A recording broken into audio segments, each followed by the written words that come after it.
Welcome, everyone, to Rebirth, a D&D Tale.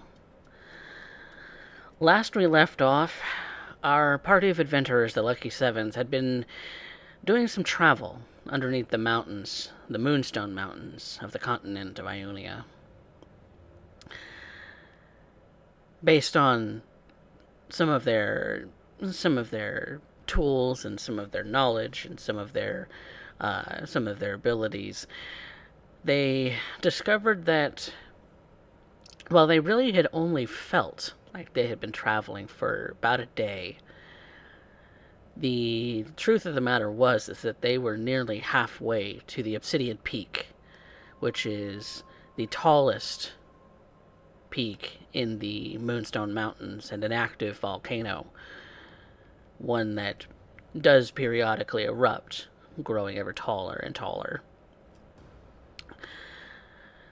There is said to be a clan of druids who are a sister tribe to those of Kinwin Silverwolf, the Children of Fire, who live near this volcano, who study the ways and the nuances of fire itself as an element of the world.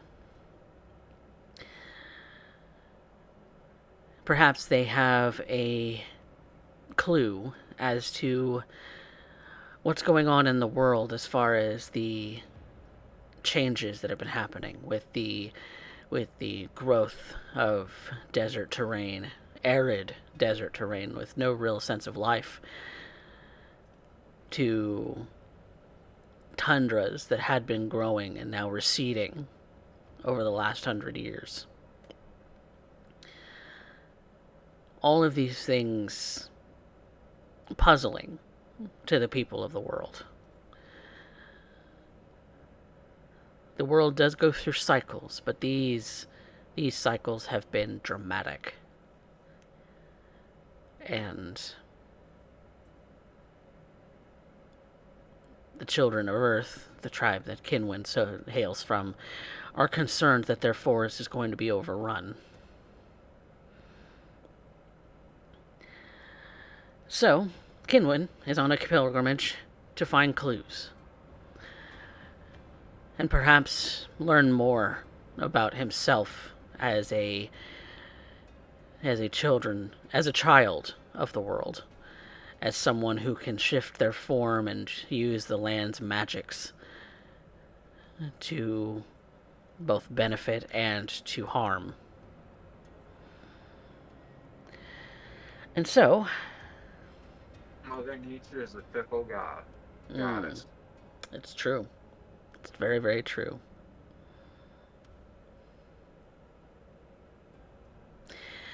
So, there you have it. Our Lucky Sevens have been apprehended by a city, a couple of scouts, of underground dwelling humanoids. Tall like an elf, very pointed features like an elf, but very distinct features in that their skin is like pitch, and their hair, what little you've seen of it, is silvery. And their eyes kind of milky white. And so, being apprehended by these scouts who speak a language you don't understand, you periodically have to use magics of your own to be able to understand them. And so you've been led into the city. And this city is fascinating. It's fascinating because a lot of the lighting that you see in this cavern city is bioluminescent. It generates its own light for the sake of its own light. It's very dim, but it is at least the first lights, aside from the lava river that you have encountered down here. A lot of the The stonework is made of that same white stone that makes up most of these mountains.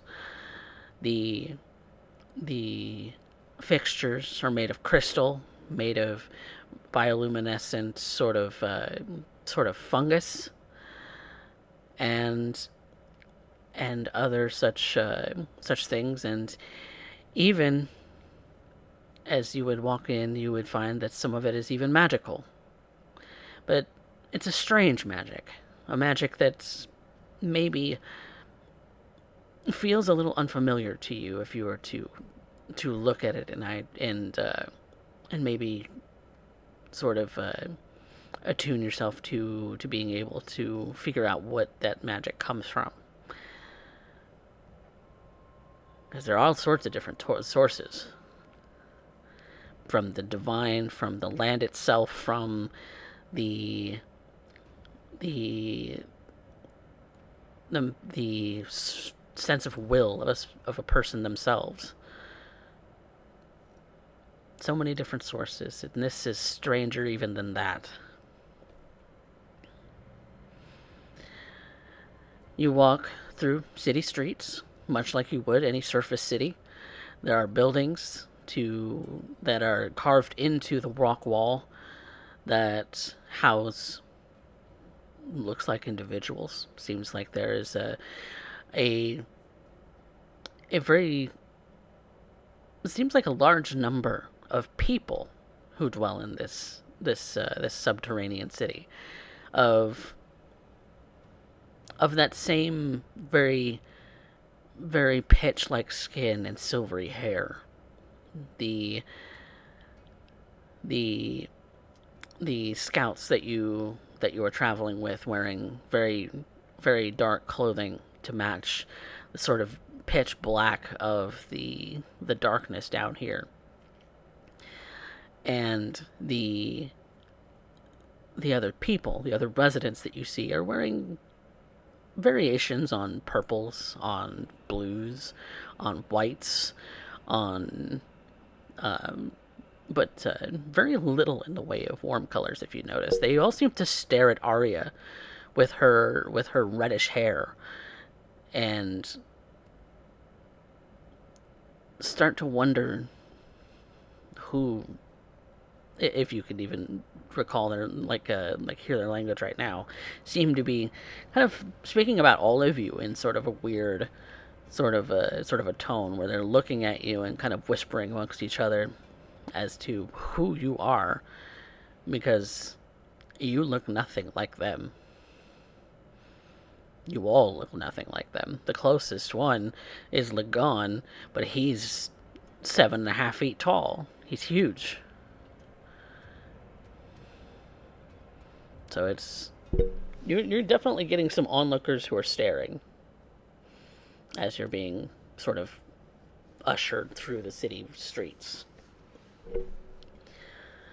And these individuals told you they were taking you to see the matron, which, when you kind of travel through the streets, you do see this sort of larger, sort of constructed building with some ornate like gems and gold and other such precious metals and things like that decorating it. You have seen on your way into the city statues of individuals made of that same white stone, but seem to depict a woman in every case.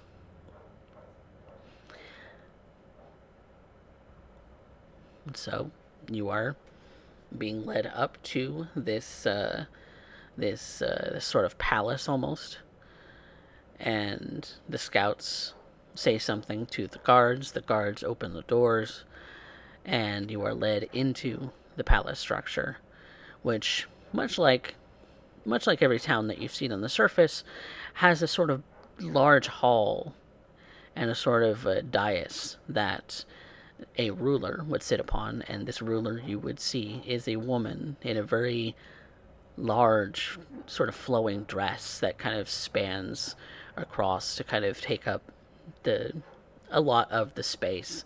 There is a sort of fine carpet of sort of weird fibers when you kind of walk across it, even through your boots. The fibers of the carpet seem to be a little strange too.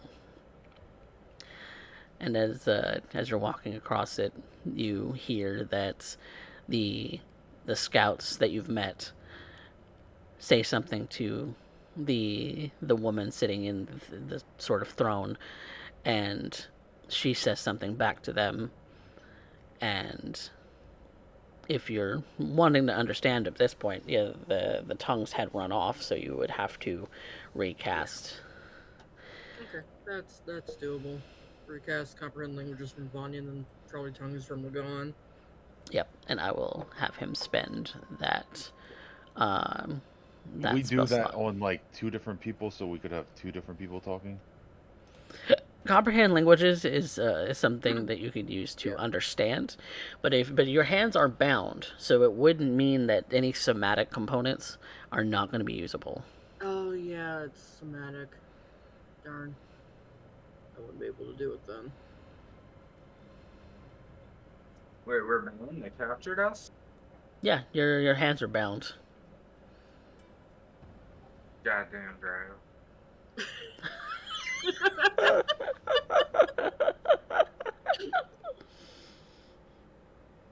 Yeah, we'd probably be able to get tongues, but we wouldn't be able to get comprehend languages off. Okay, yeah. Let me look at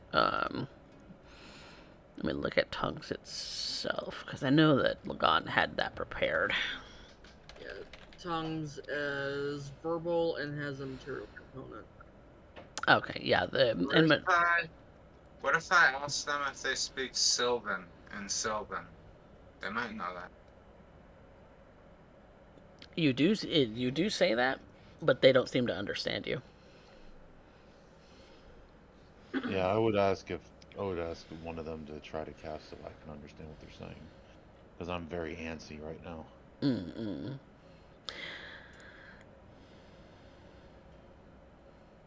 I don't think I have any spells related to that. Is At least Lagan not able ending. to get tongues to go off then? Yeah, because he has his holy symbol kind of on his neck. Yeah. All he would need to do is speak a word, and so he speaks a word, and Vanya, you are granted the ability to understand and to speak any language. Oh, understand. Yeah, it's Oh, okay. So we don't even need comprehend languages then. no, yeah. If you have tongues cast on you, you don't need comprehend. Okay. It works as both. Okay. That's why I was asking if one of them could be cast on me. Comprehend does have a somatic component, so there Yeah. is the need that that Vanya would need to use her hands, and her hands are bound right now. Yeah. Unfortunately. Well, they just do draw sigils. You can do that with your hands together. I would think. For the purposes of this, anytime you're shackled, somatic components are not usable. Yeah. That and that would require, if going that route, we'd require materials, and she's got her guitars on arcane focus, so. But that, Still get shackled and not tied up with rope. Correct. Yeah, we're shackled. Okay then. As they still talking amongst each other in a language you don't understand. Yes, for the time being, so far as you know, you can understand what Vanya says because Vanya is still speaking in her common tongue, but it is everyone else in the room that she can understand, and when she speaks, they also understand her. So it's as if she's speaking in common, and they're understanding common, but they're speaking in their language in return. So you can understand everything that Vanya says, but you don't understand what they're saying. Which obviously she'd be translating for the entire group. So. Which we're yeah the whole dynamic is going to be that sort of slow translation between different parties. It's just going to be a back and forth between myself as the DM to you as the player directly because that would take forever. Yeah. Yeah. Just assume that whatever Coffee is saying from the drow, Vanya's automatically translating for you guys. Right. Yeah. She's translating for y'all, and we're conversing in that fashion in character, but out of character, we're going to be conversing like I'm talking back and forth with you directly Yeah. for the purposes of time. Yeah, Kurobe's the whole time he's listening is just Mhm. going to be pacing back and forth. Okay. Think like Darth Maul from Star Wars. Yeah. Then. uh, so Vanya, you would understand that you have been presented to the matron, and she really only goes by that title. She does not seem to have a name otherwise. She is just the matron. Yeah. And she is also that same sort of look with the very dark skin and the very pale hair, but she's got this sort of crown of 5 points on her head. She's got long flowing robes and gown. She's wearing a number of different jewels and gems and metals to adorn her, and she she's very lithe. She's very much she's very tall and thin, but she also looks like underneath all of that sort of thin look of her, she also looks like she's fit. Like this is the very fit nature of this sort of creature. You see that she's got some very long, very wide ears.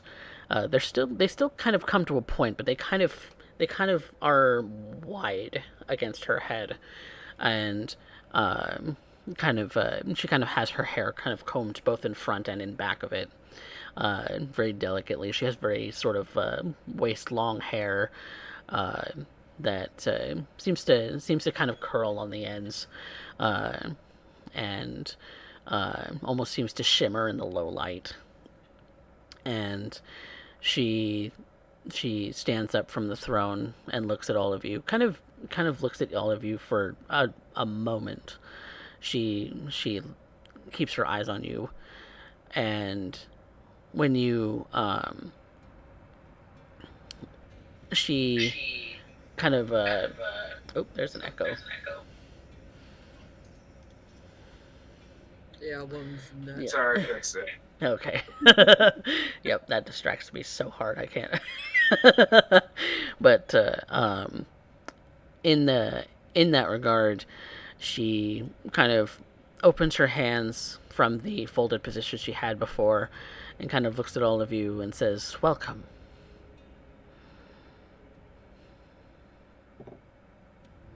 It's an honor to be here.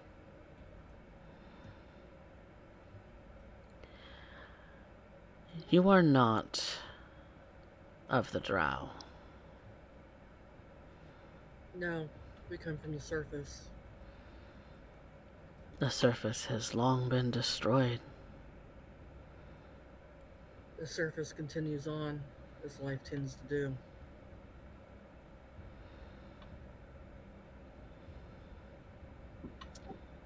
Are these really necessary? We don't mean you any harm. They are necessary, because you are not Drow.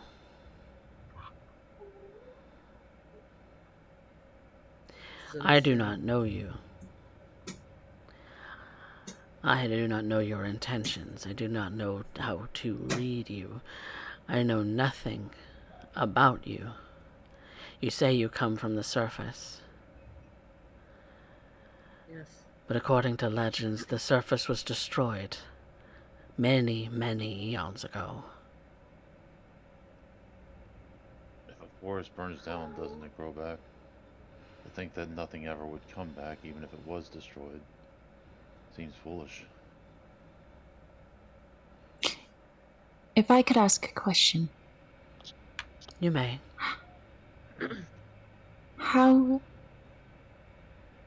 do you believe the surface was destroyed? War.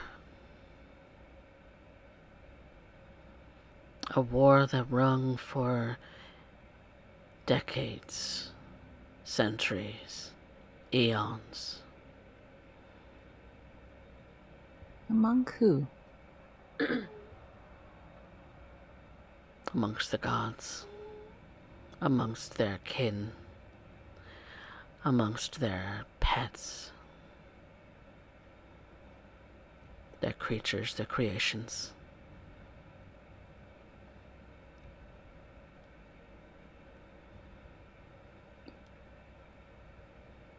And who exactly were the gods? What were they?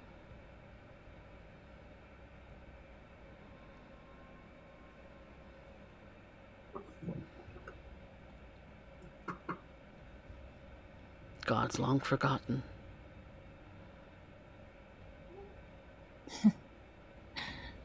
Ah, Only the Dark Mother survived.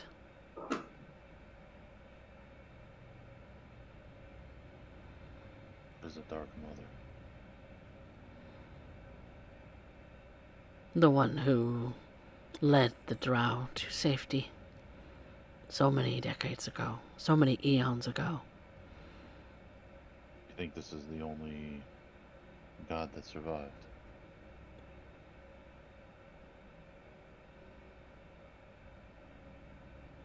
She protected us. Mother Lolth. Would we know that a name at all? That is a name you would have to make a very high religion check to know. I No. don't think I'm good for the I role haven't- myself. I have a But- negative deal, so Quick, someone with higher religion. I can offer my guidance as literally being a piece of history. You know what? Sixth religion. Who wants to roll it? What is your age? Six. Sounds like Woden. Okay. Yeah. All right. Okay. You said you're helping me, so I got advantage. She would be able to offer up guidance because I believe you have guidance as a cantrip. Is it somatic? That's a good question. Guidance 5e. Wow, thanks, Google. You have become functionally useless lately. Guidance, vernacular and somatic. Okay, because so somatic, you wouldn't be able to use your hands. You wouldn't be able to offer guidance. Oh. Okay, well, bad roll and overall. 10 overall. Well, okay, so the somatic component, I'm pretty sure is touch because the range is touch. There is also hand gestures, so Oh, okay. somatic usually means hand gestures in the case of 5e. All right. Darn. So 10 overall. Oh, Yep. wait. I believe I should be able to. Yeah. I could give him Bardic Inspiration, which adds a D6. Okay, bardic inspiration. Add a d6. Because I It's can kind of do after that. the fact, but you know we're Yeah. doing this in order. 13. 13. Still not high enough. Yeah. Sorry, my guy. Sorry, my dude. You have no What idea. does he know from 13? What does he know? What does he know from 13 is that there is Goddamn priest, I should know about shit like this. what you do know is that the war that she's referencing is often depicted in part of the creation myth of the world, where there was a war that broke out between the creator gods and the destroyer gods and their children and their creations. So that part, at the very least, you know to be broadly believed as the creation of the world and its peoples.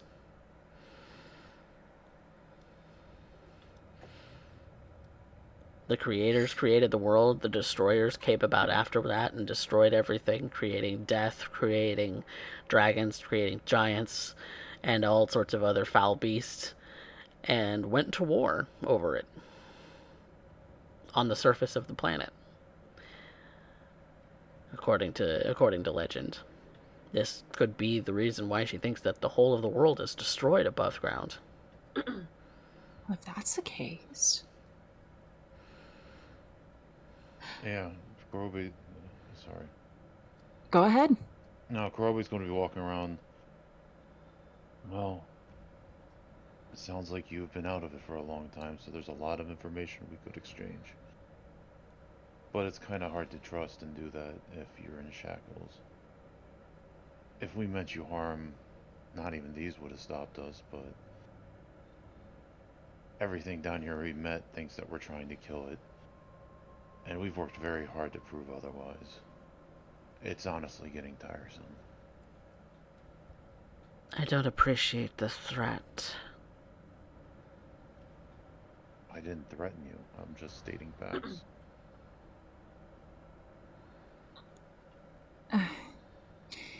If I might, Hmm. Your Majesty, we are merely passers through the region. We do come from the surface world, and I believe I know of the time you speak of. Because I myself, you may not believe me, but I myself survived it. And I saw to the end of it. Saw through the end of it. As such, I guess what I and my party are trying to explain here is if we could peacefully pass through the region to the other side of the mountain and leave, not speaking of this moment, not ever bringing anything else to your people, making sure you may continue in peace, I simply ask that we're offered that, and in exchange we will provide you with the knowledge that the surface world exists and how it exists.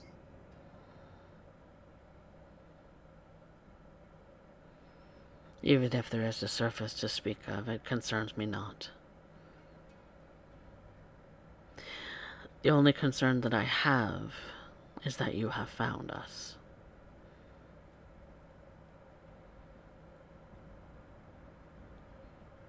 Do you have means by which we could keep that from happening again?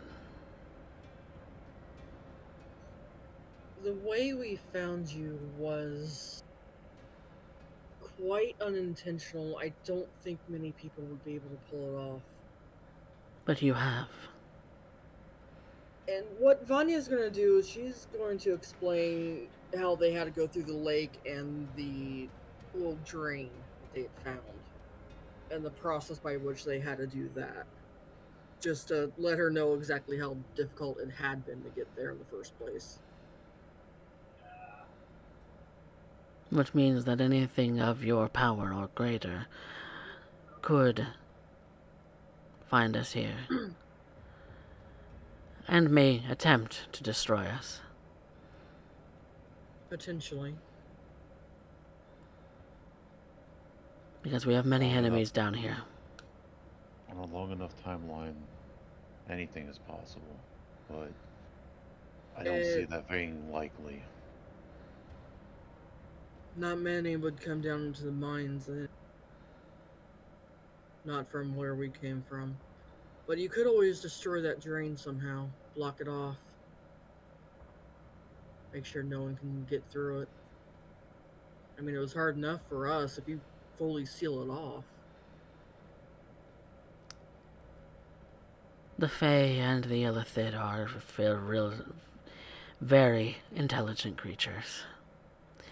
They will find us. They have before. They may have followed you.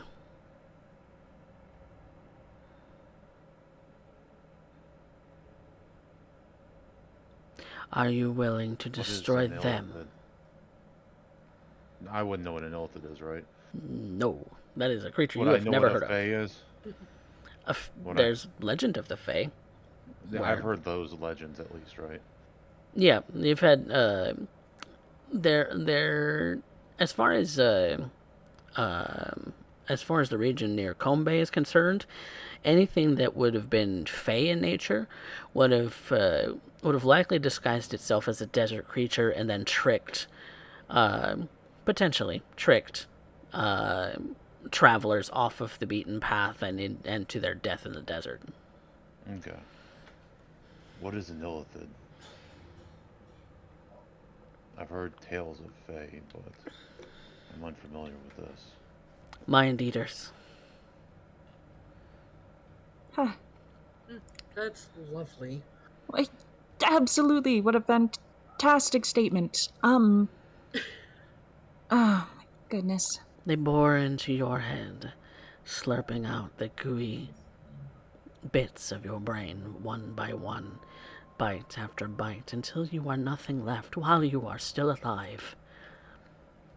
Well, I can fully Yeah. comprehend why you would be hiding from those. Yeah. Sounds fucking horrible. Aberrant creatures. All right. I don't think I would have a problem fighting those. Yeah, neither would I, to be honest. You've likely seen their pests. Devourers. The Moors. You mean the two things we killed before your scouts found us? Exactly. It's their pets. And if their pets are on our doorstep, they are not far behind. I see. That's troubling. Well, how about this then? Your Majesty, if we might have passage, in exchange for removing one or potentially both of these threats, then I believe that would be something that our party, the Lucky Sevens, would be more than happy to accomplish.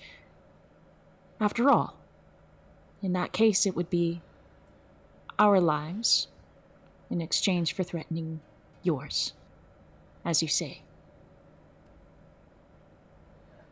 Is this an acceptable term? Helping you with the problem would go some way, I think, to establish a bit of trust and show that, while we may be different, there might be commonality. I also don't like my brain being slurped. And some may be a bigger snack than others, but I think I have to agree. So do I. Then I take it you have no issues with killing even the innocent children. That's more difficult to answer. You've just said that you would condone genocide. I believe in taking out those that are the threat. The whole of them is the threat.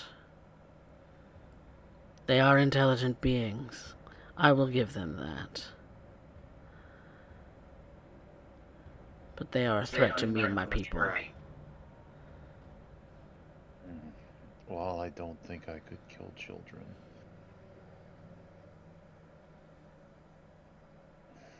Is it that their way of life is a threat?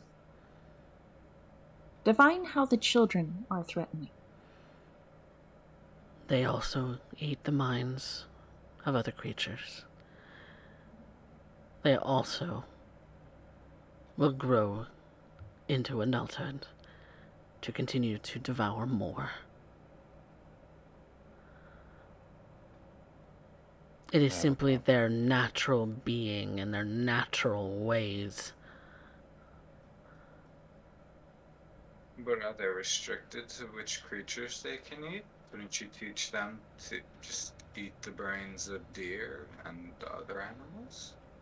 We have tried diplomatic resolutions, many times in the past, none of which have succeeded for longer than a month. With the adults, though, it might be easier with the children.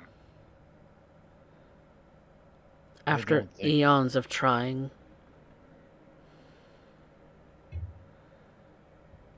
Here's no. the thing. I am not naive enough to think that you haven't tried all this before. I would be willing to work with your warriors to secure your lines against the people that are like that. However, I will not kill children. But I would not stop those of yours who see this as the only way.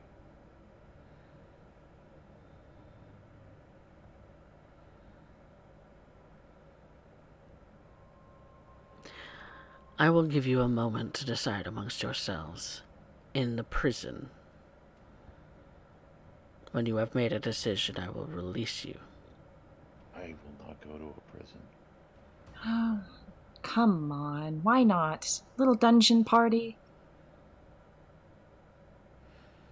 Besides, you said that you could overrun the shackles that I've bound you to. I'd like to see you try. I'm going to break the shackles right now. Oh my god. Make a... All in favor of leaving Kurobe to his own shit. Say aye. No. We don't know this guy. He just followed us. 29. Do you have a dispel magic on your person? No. Then even as 29's not gonna save you, man. They're How is magical. that possible? Oh, that's horse shit. Normal manacles are like a 20 to break. And 29 is one away from the impossible. Which I is don't supposed to be things that never can happen. So while I may not be able to break them, I should be able to at least force them open. This is a homebrew game, dude. Just roll with No. it. Yeah, but I've seen scores that have hit up to 40 with magic whatever. Just on like I'm just trying to go On off sheet. of the rules as written. That's all. But I that did not doesn't say that count. they were ordinary manacles. I No, we didn't just- say they no, were when either. things don't make sense, never the mind. wizard did it. I'm sorry? I said, remember, when things don't make sense, a wizard did it. Right, I heard that part. I'm just apologizing for the fact that some things are just not that Oh, right, obvious. right.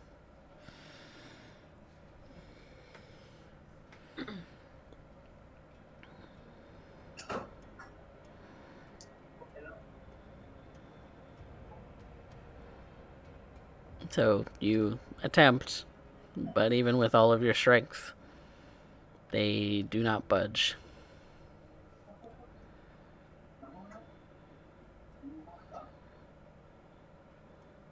Arya just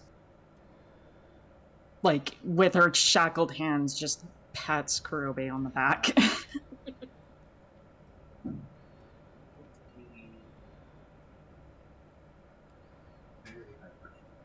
Now do you understand? I may not be able to break these because of something, but they wouldn't stop me. I will not go into a cell.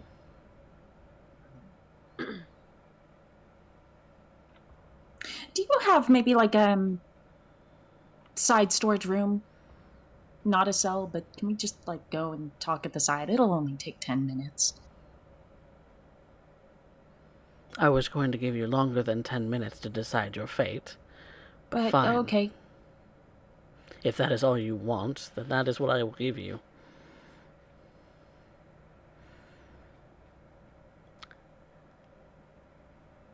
You may be I'm sure- excused to I'm the sure kitchen. That's better than the cell if it keeps him from losing his mind. We And appreciate that. you were Please. guided to the kitchen I was promptly. going to say one thing. What are we deciding on? Whether you're going to kill all illithids or whether you're going to leave us in peace. We already said that we would do most of both of those. I will not settle for half-assed jobs.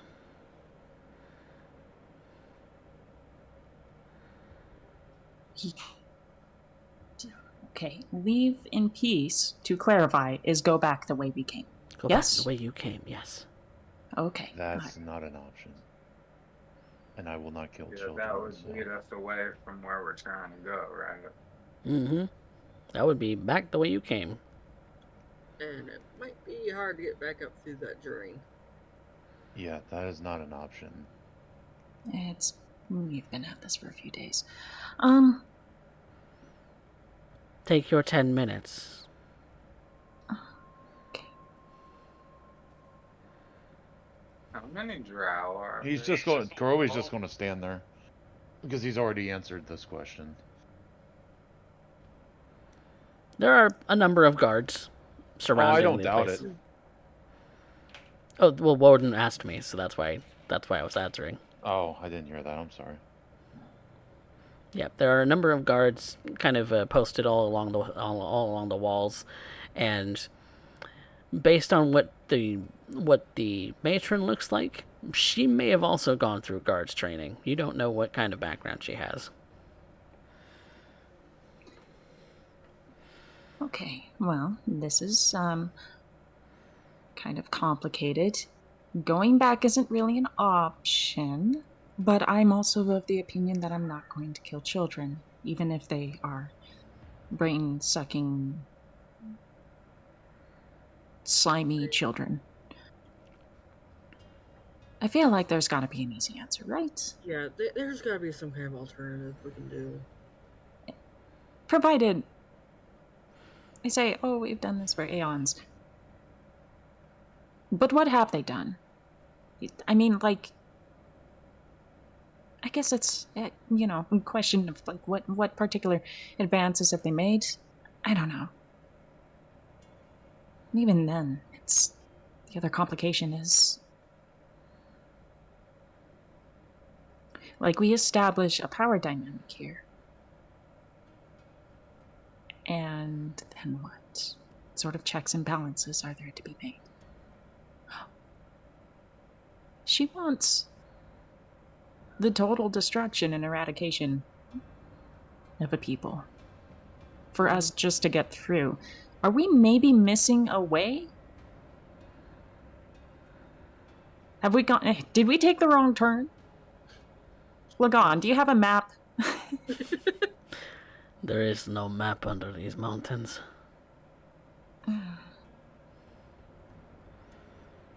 The compass just says to go northwest. That's the direction we need to go, and that's the direction we need to continue to go. We've been going in the right direction.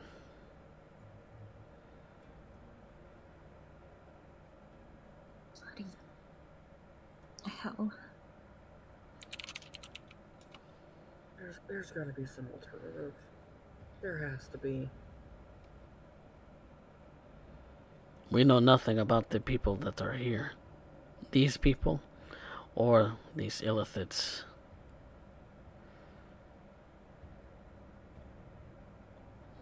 She's asking us to get involved in a war that is not ours. It's my fault because I made the suggestion. Like, maybe we can help dismiss your enemies. It's my fault. I started that. I didn't really think that eons underground would cause this many complications between so many races of beings. Same as on the surface. Wars have broken out over less.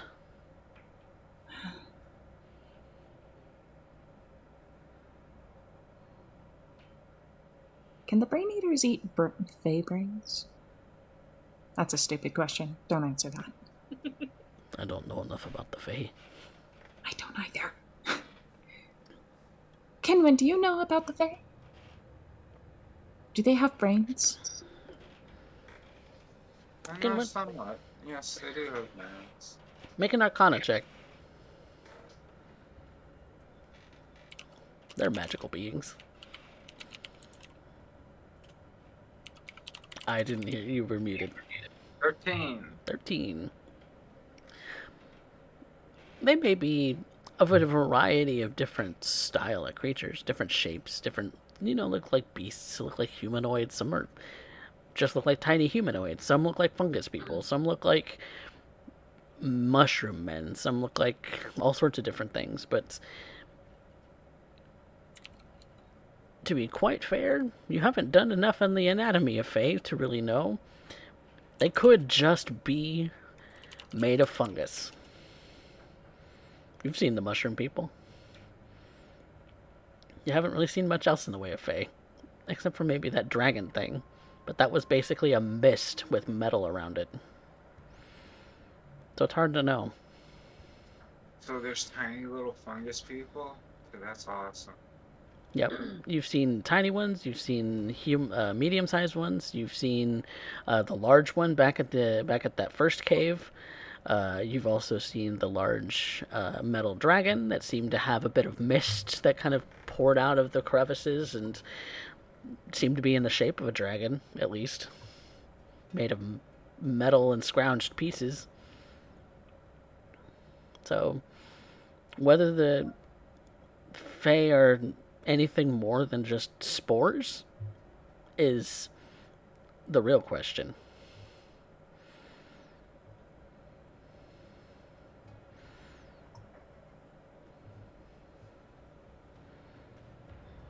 So you express that to the group. What you do know is that you know very little.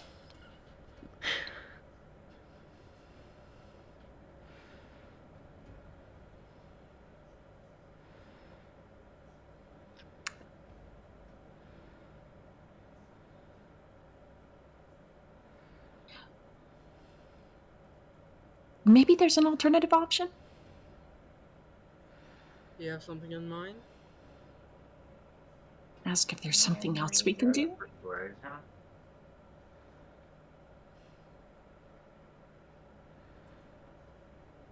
Literally, just ask if there's anything else we can do? We just need to get past. We're not even gonna... I can guarantee we're probably not even going to return to this situation in like a month. Mm-mm.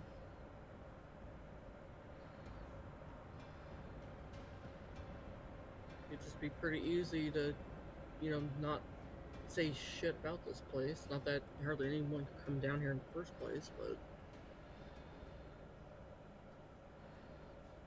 She doesn't seem concerned about threats from the surface. It's more threats from underground.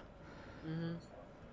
But if they've been in war for eons with this race, then what difference does it make of us traveling through or not? The inevitability is, if this is such a problem, we might just die on our way out anyways. Mm-hmm. Perhaps she's counting on that. Or perhaps she's counting on us trying to make a scene. All right. Justification.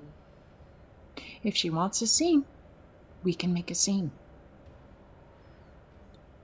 I would rather not.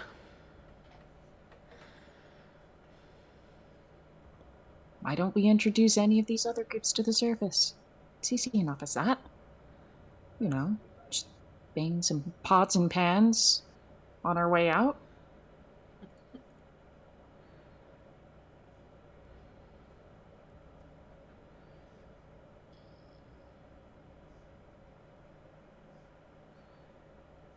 But I'm not gonna get involved with someone else's war. Mm-mm. Maybe set up defenses, maybe tell a couple bandits to go wank themselves, I don't know, but not a war. And not atrocity. No matter who it's towards. What their biological function is.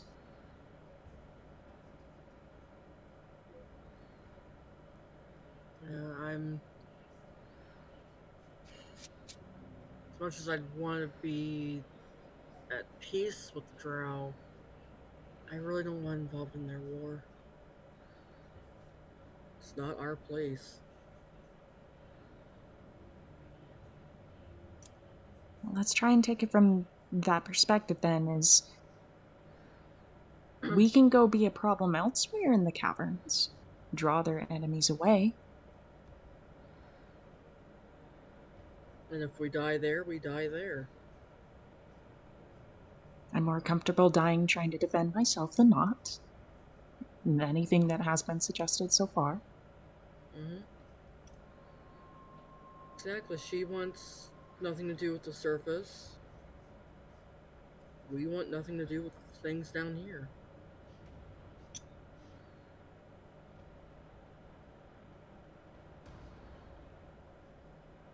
What do you think, Karabe? Kinwin?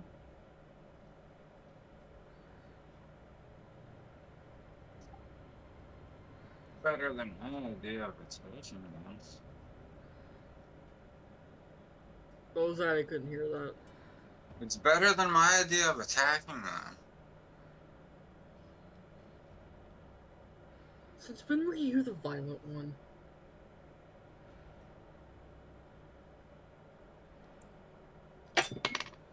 I guess a lot of things changed, since he died a few times, huh? They want to kill children. I don't like that. I don't either. Mm-mm.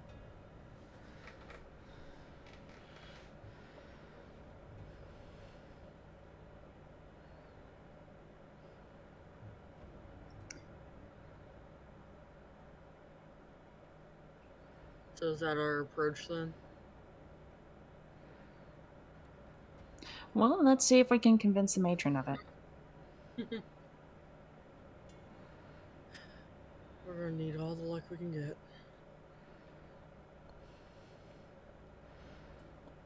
Wish me good luck. Please give me a bardic inspiration. I have none left. I gave my last one to Kinley. No! I only have 2. I only have 1 rest. Bummeroni. Okay. Bummer. Well, Are you guys walking back up now? yep. Or will Yes, just sir. kind of turn his head and say, "Did you all decide? Because my mind's not going to change." Yeah, we're in agreement.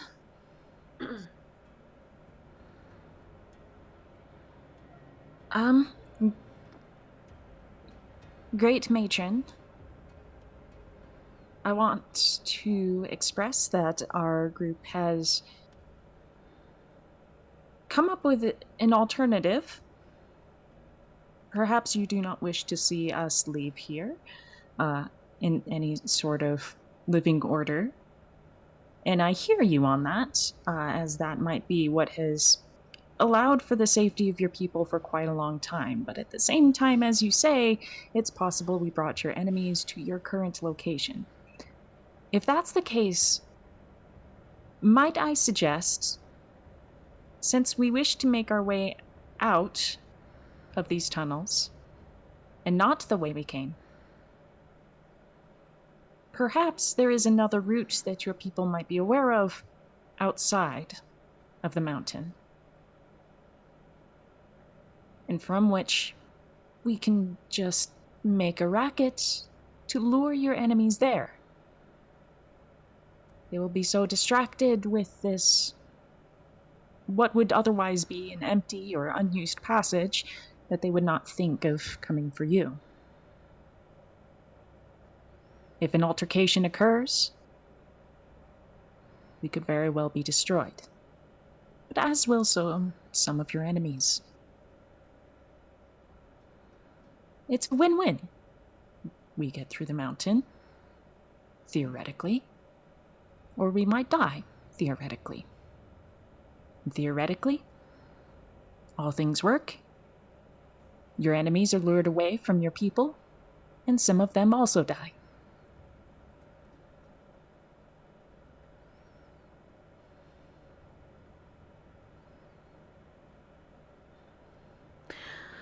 There is a tunnel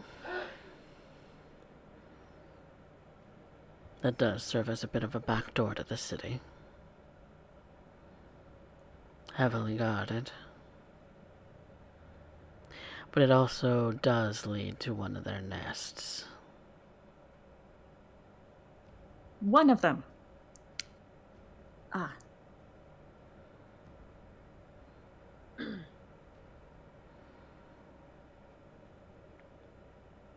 I was offering to send you wherever you were wishing to go.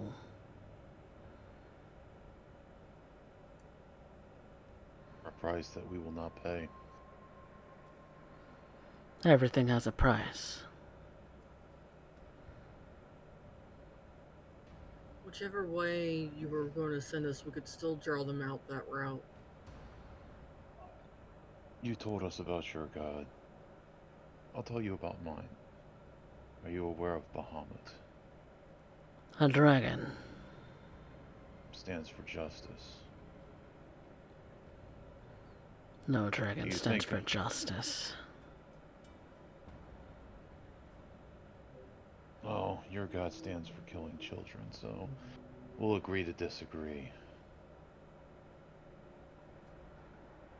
Besides, things change and evolve, and if you haven't been to the surface in that many years, to the point that the times that you remember are considered creation myths to us.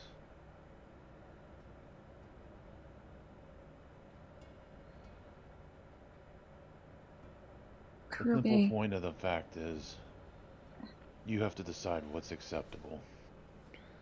Because we won't kill children for you. We can't go back the way we came. And we have a place we need to be in a certain time limit.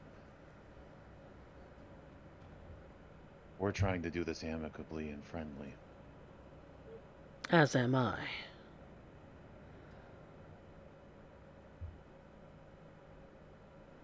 So those are the cards on the table.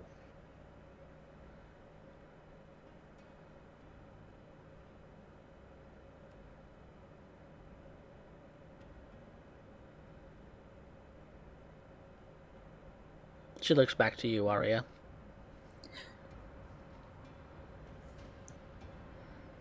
We'll take the route with the nest. If it leads out of the mountain, we will take that route with the nest.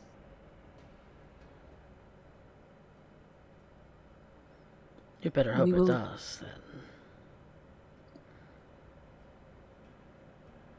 We will leave your people in peace one way or the other. Smart.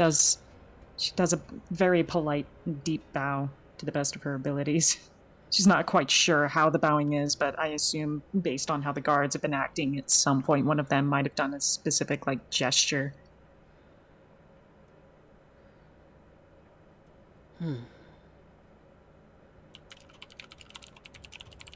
This is why.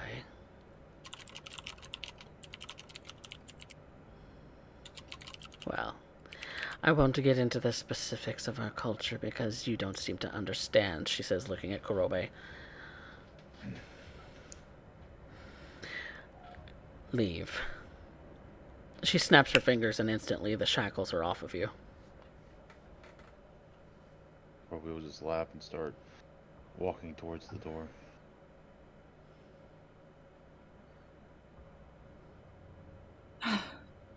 Okay. All right. And Arya will make another quick gesture of a bow, and then by her leave and the guards leave, make her way out. She will catch up with Kurobe and link arms with him. Vanya would also bow and follow them out, taking Arya's other arm. One of the guards is catching up to you. Another two of the guards are catching up to you so that they could lead you to the tunnel, the back door, as it were. Yeah, Kurobe's just getting out of there before he actually starts speaking his mind.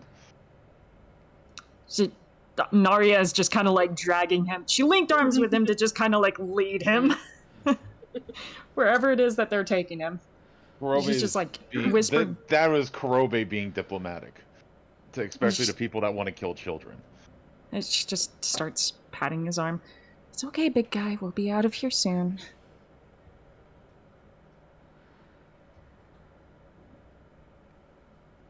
I think you all are going to start understanding why I don't like being shackled. It leads to positions like that. I would rather be in a standoff outside of a city than under some monarch's thumb. Kurobe, I have been shackled for the vast majority of my life, if not by the hands of a monster such as a dragon, then Then you by understand. the very will of a god. Yes, I do understand, but I also understand that there are times when you have to be reserved. Wasn't I being reserved? You were threatening. You were making demands. In the courtroom. I recognize your efforts, but please. If there's not someone like me that's a wild card in that conversation, she gets exactly what she wants and we have no bite to us. There has to be something there that gives us power. And if that's being a wild card myself, that's just the law of nature. That's not how this works. Sometimes being the powerful one is the one who always gives the power, makes others think people think they have it. That way you can always convince them to do what you want. That's how I learned how to survive. And I understand you've done things differently, but there's a time for one and there's a time for another. And right now, we are several some odd miles underneath the earth in a land we don't understand and have no comprehension of, under politics that we don't know. Around people that we have never seen their magic, their culture, their society before. Yes. Shackled or not, we are not the ones who are powerful here. And I am not interested in dying here and now. I'm interested in being sneaky, finding a way out of that situation without complications. I did what I thought was best. It may not be right in your eyes, but it's the only way I know how to survive. I tried to give, not Arya, Raven's character. I'm brain Vanya. Vanya. Vanya. I tried to give Vanya enough to work with, being the pain in the ass, to find a route that actually works instead of doing something that we would never do. And we No. were working on that. Hopefully, we wouldn't have been going down this tunnel. But you decided to speak your mind a little bit.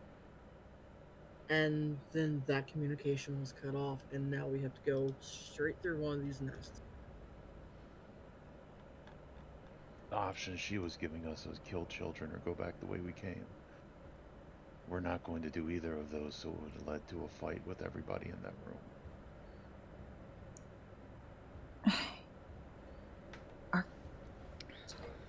None of us, I think, were interested in killing children. I do respect you for that, and I do respect you for making that statement. I just really, really wish you would try and work with us a bit more as a team instead of as a That's solo what I'm trying to do. operator. I don't see it that way. I feel like a lot of times you like to just go out on your own on things. And I wish you would talk to us more.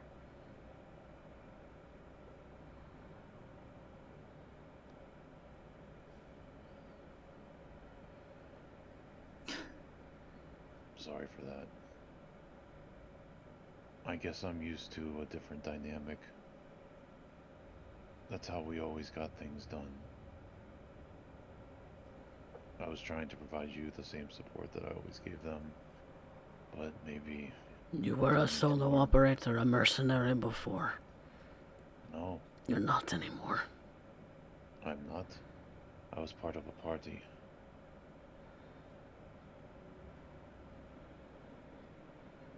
for a This is Monster how I Hunters Guild. We didn't just do that.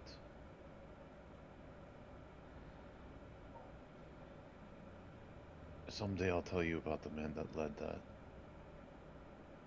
This is how he taught me to deal with them. This is how he used to weasel out favorable terms in impossible situations.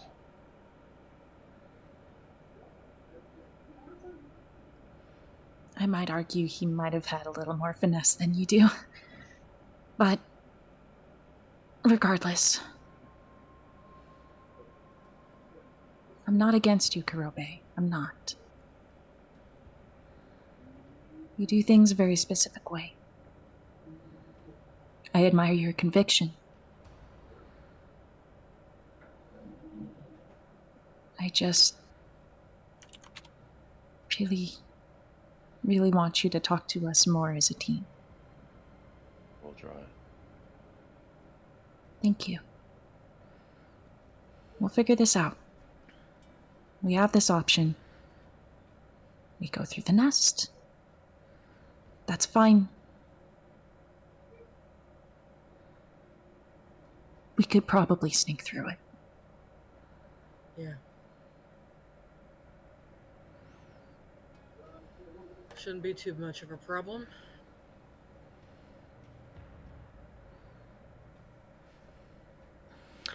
As you're walking through the sort of back alleys of the city streets, you're getting into some of the more sort of ramshackle homes, the places where perhaps there are some people who are down on their luck when it comes to this civilization, this society.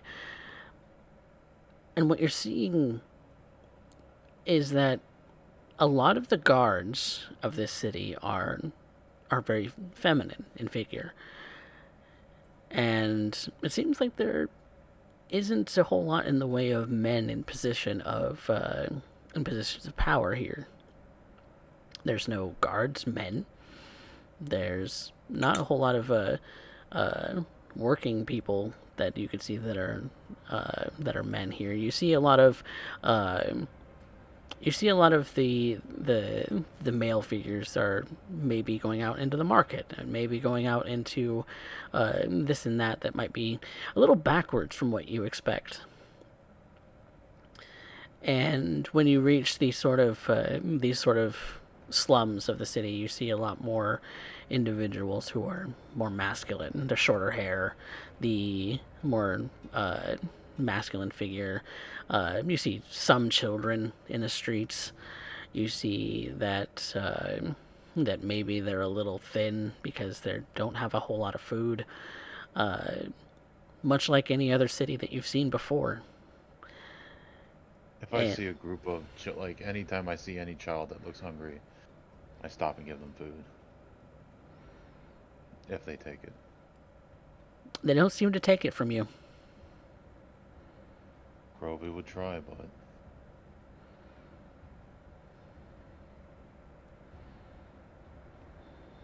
it would be he would still try every time. None of them take it from you. And the guard kind of ushers you to move along in a bit of a rush. They seem to be rushing you down the street a little bit to kind of get you out of the city as quickly as possible. And when she leads you to a tunnel kind of at the back wall of the city, Vanya, you understand her to say, "This is it." And she opens up this sort of almost metallic sort of blast door after uttering a specific phrase that you kind of understand to be a spell, and opens it up and kind of gives you a go on in sort of motion. How the frying pan into the fire. And she's gonna go on through.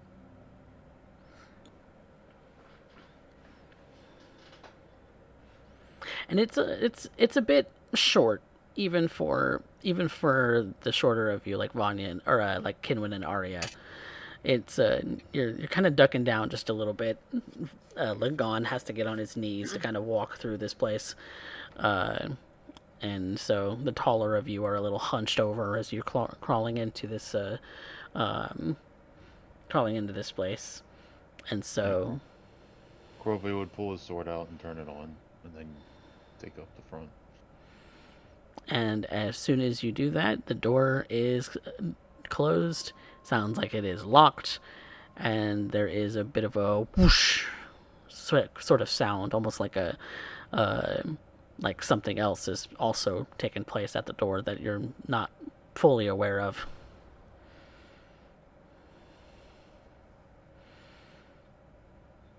But it is pitch black aside from Kurobe's sword.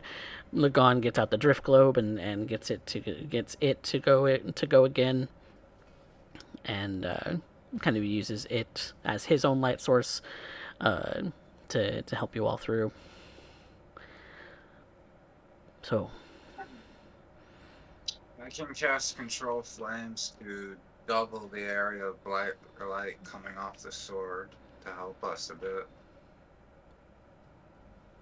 It's like it glows with the firelight, but it's I don't know that we've actually described it as actual being on fire. No, I thought that's what it was. It deals fire damage, but it glows more than it does actually light on fire. Okay, okay. Yeah. I don't know that we actually fully described that, so I could go either way, whatever way you want to do it. I think, like, just as written, it just is on fire, so... Game of Thrones with his sword on fire. Yeah. That would have to be a ruling I would have to look into, whether that magical fire is able to be controlled by controlled flame, because I've never actually attempted that before, but that's something we can come back to. So, and just as in description, because it's not a real fire, to be fair. It's a magical fire. Wait, well, no. Never mind. Yeah, it says you choose non-magical flame. Yeah. So it doesn't affect any magical flame at all, so never mind. Oh, okay. Well, that answers that question. Yeah, but we still get a 40 bright, 40 dim. Yeah. So. It's still a pretty big space. So it's not not like those of you with dark vision have very little sight range. It is Lagon who generally has the limited vision. Those of you with dark vision would be able to see in dim light just fine. So it's like you have 80 feet of normal vision for those of you with dark vision.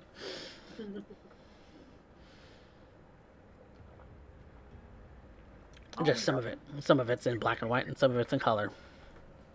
But yeah, you start going through this tunnel.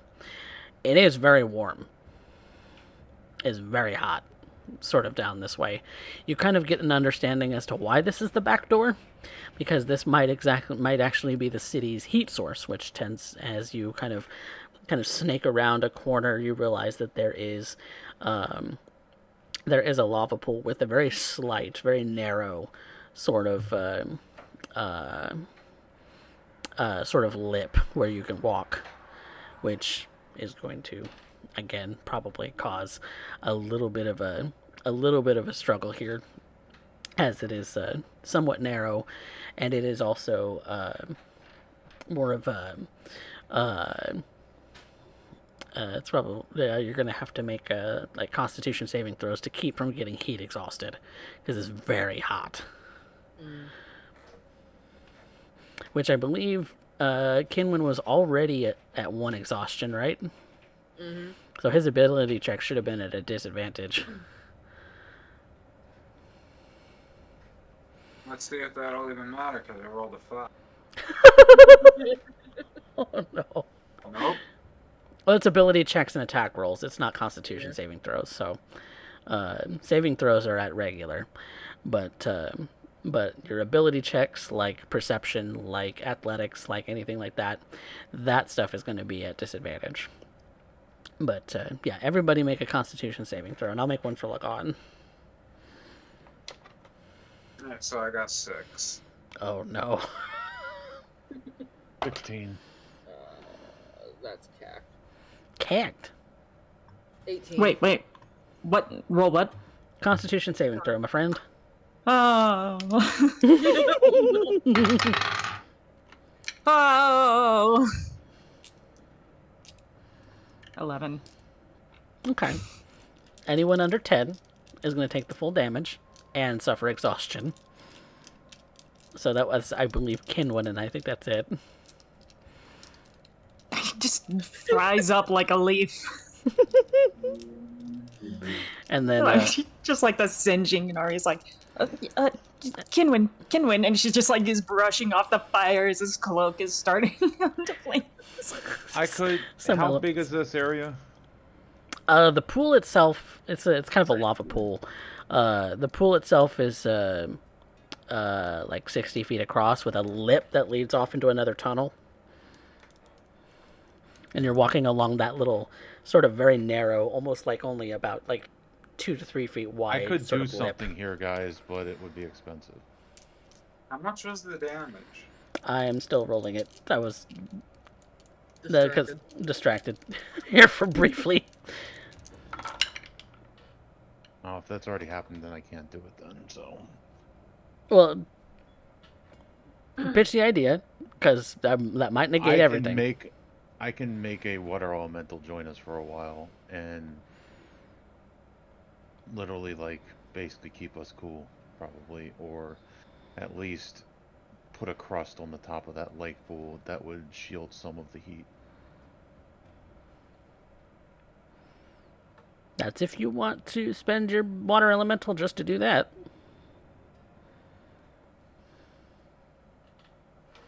It is up to the party. It's just that's an expensive use of it, but Does that mean, because that water elemental is only used once and then it's gone? I mean, it's an idea, but also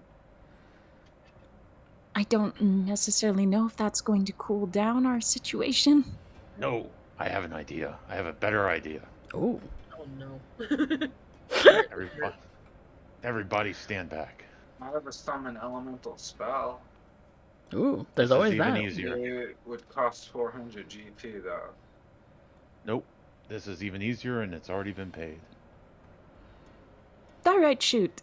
Why not? Are the guards still with us? No, they've closed the door behind you. You're on your own. Cool. All right, yeah, let's do it. I was concerned about the guards, like they were gonna be like, "What the hell?" Nope. I hope this causes them problems. What's your idea? I'm just going to see how much this does.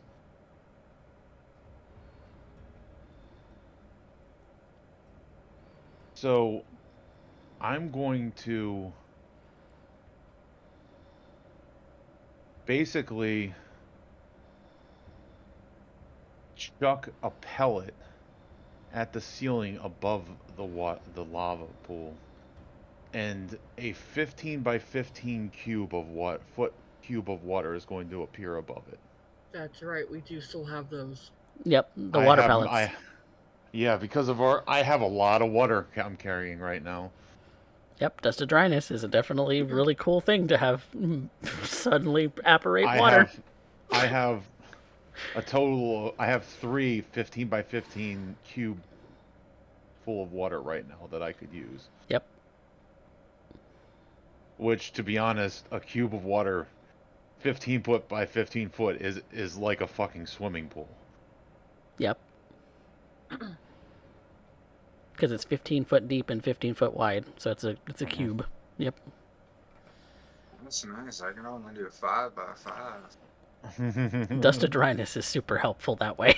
Yeah, so I'm going to throw it against or you know what? I'm going to swing my hand and crush it in my hand, so I can basically like throw a wall of like a wave of water where I want it to go by where the path is.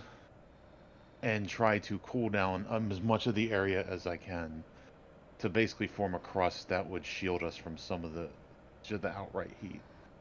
Okay. Make me an athletics check then. That might actually negate the fact that y'all made Constitution saving, so just do it. That is 25. Yeah. You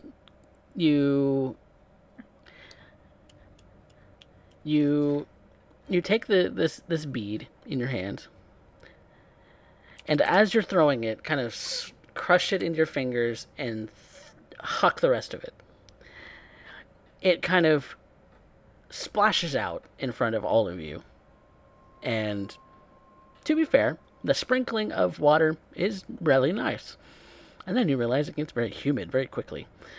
Oh, yeah. And the water splashes out across the lava pool that you see, and kind of would have made that 15 by 15 foot cube, but now just kind of spreads over the whole thing and kind of turns this whole area into a sauna.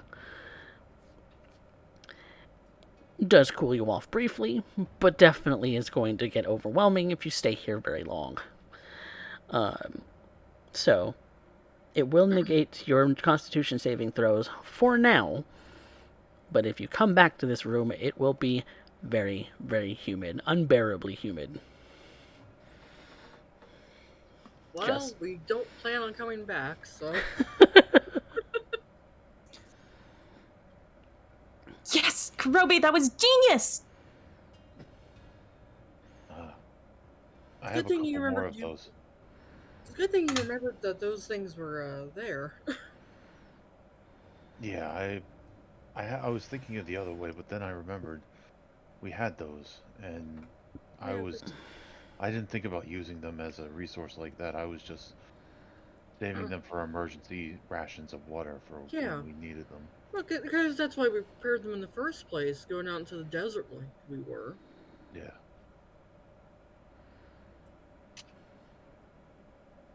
Brilliant move.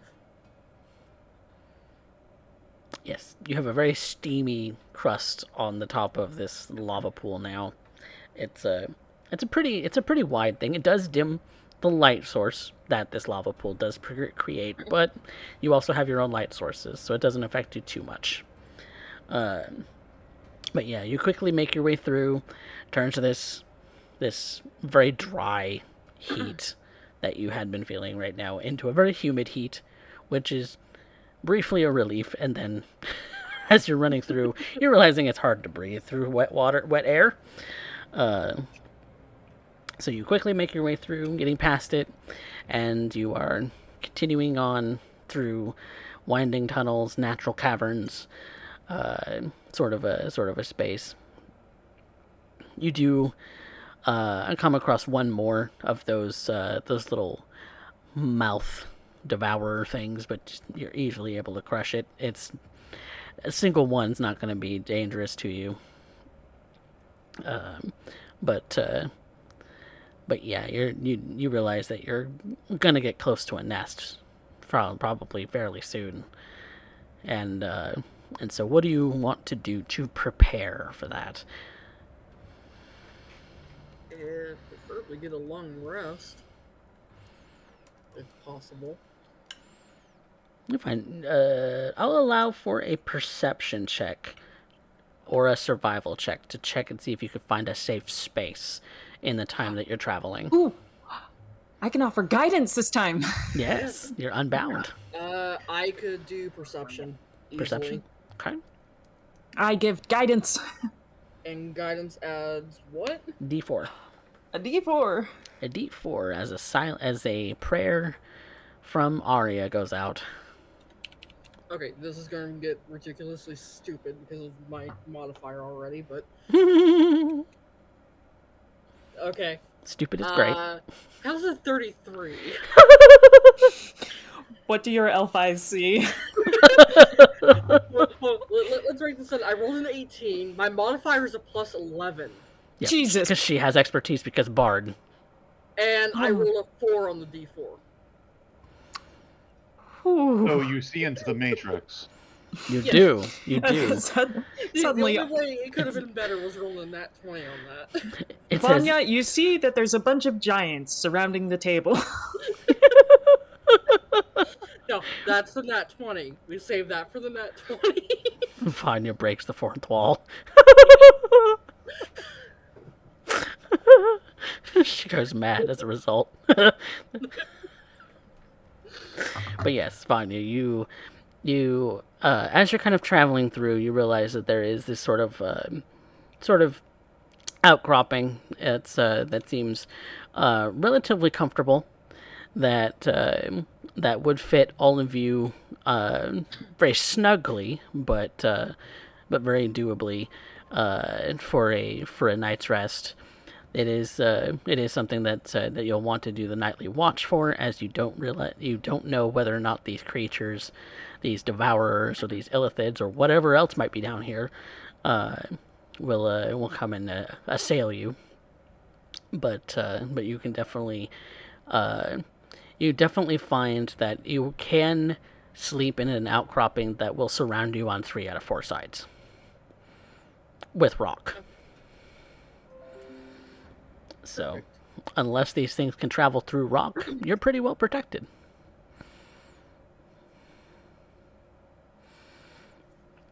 And even though it may not feel like night, you don't know if there is no sense of night here. You all kind of settle in to get your long rest. Who is taking first watch? That would be Vanya. Okay. And go ahead and make that perception roll one more time. Roby would take last watch so we can make breakfast.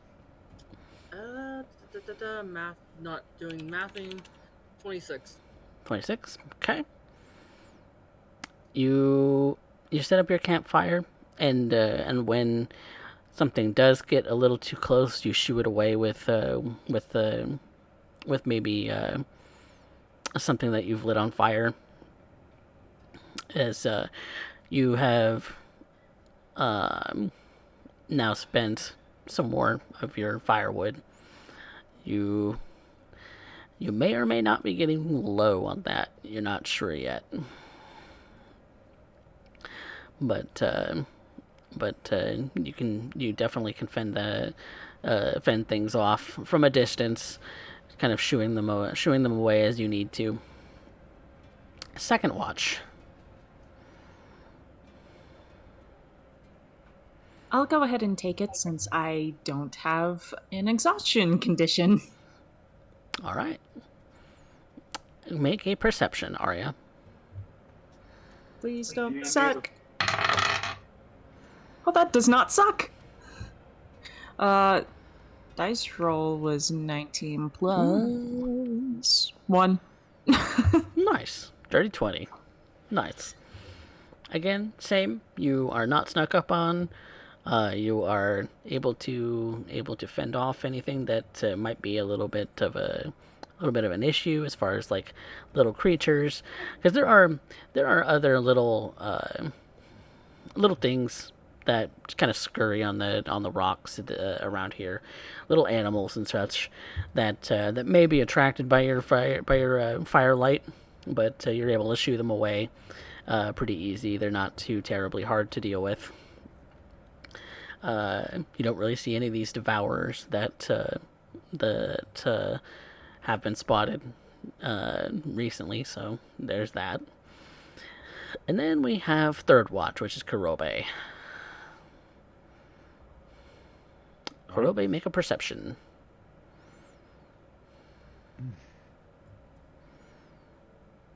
That would be a 12. Okay, you're a little. But I would not waste any more of the firewood. I would use my sword to cook over and stuff. So I'll just have it in one hand and then the frying pan on like a rock above it. Mm-hmm. I don't want to waste the resources as much as we can. Yeah, and you've packed enough to have gone on this sort of month-long journey, even though it doesn't feel like a month. So there's it just feels weird to not know when it is night in order to sleep, or when it is daytime to be awake. Your sense of time has completely warped. So the best you can do is everybody tired? Okay, let's go to bed. Very much.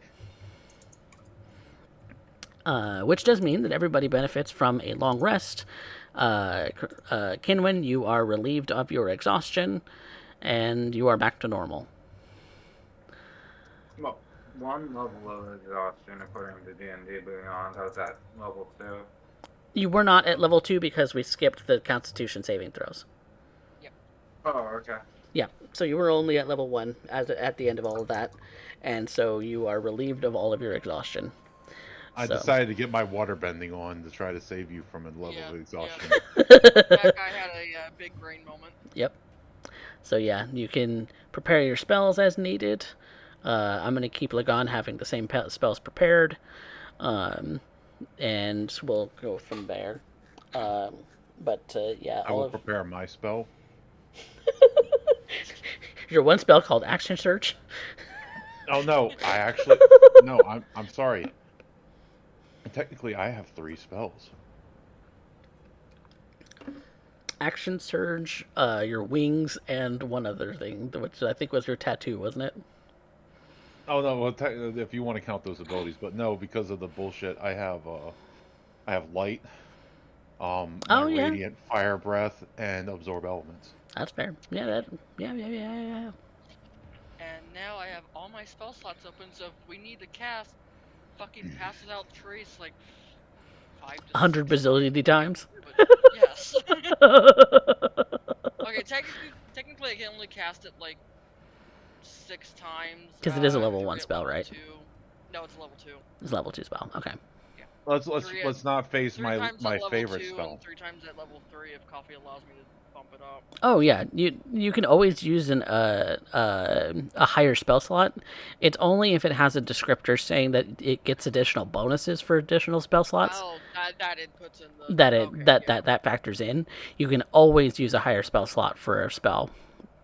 Whether it gets benefits or not is based on each spell. Yeah, Coffee, we forgot about my favorite spell though. Oh. I cast Dismember at level 8 fighter. This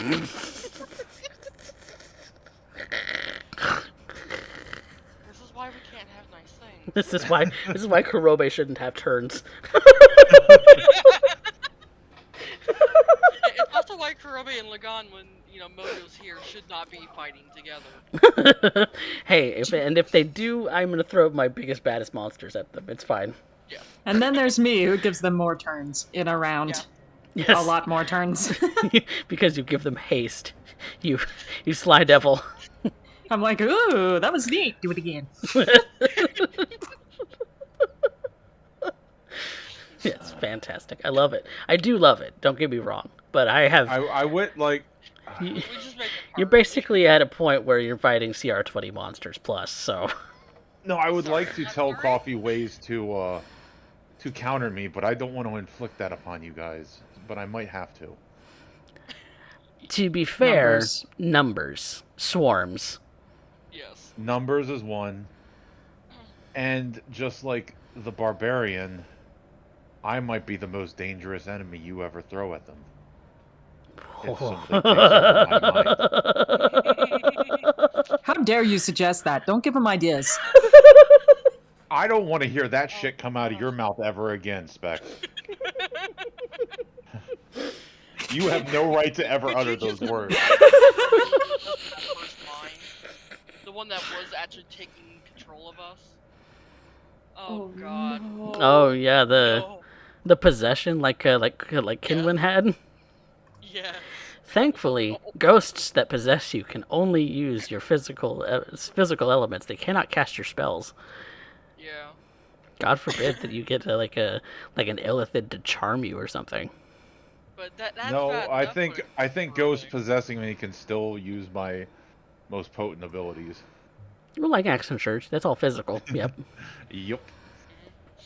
Yep. But yes, Specs, Yeah, I don't want to hear not suggesting chaos come out of your mouth ever again. That's not the sentence you get to utter. You're the most chaotic out of all of us.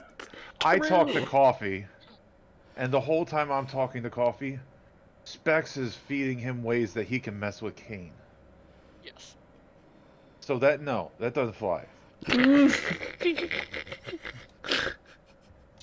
But getting back to it, you Sorry, all. guys. It's okay. Derailing is fine. But getting back to it, you all have had your long rest. You have everything that you need to be able to prepare your spells. Kurobe's made breakfast. He's a little distracted by his breakfast, but nothing assails you during the night or during his watch. And thankfully, you're not assailed at all during the night, so you can happily have your long rest. Now, you have one direction to really go because the way you went back, the way back is well, there's that sauna room that you created, and then there's Drow out that direction. But the direction forward, there's possibly some kind of brain eater nest. They called them illithids, and they're little pets called devourers. But there's other little creatures that kind of roam down here too.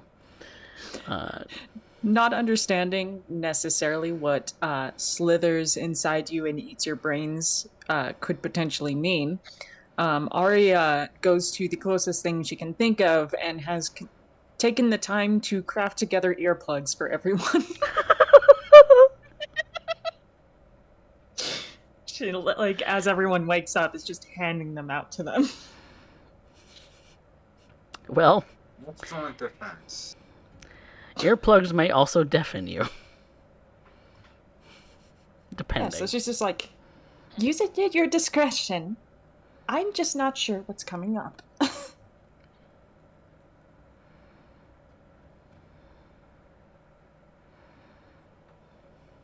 Well, you all get up from your little outcropping. You. Oh, I'm talking like a jackass muted, and I'm wondering why no one's answering me. Bleh. We all put in Arya's earplugs. Now, Kurobe would graciously take them and put them in his pocket. Now, are we all of the same opinion that we are not dealing with illithids, and if they find us, we kill them before they eat our brains?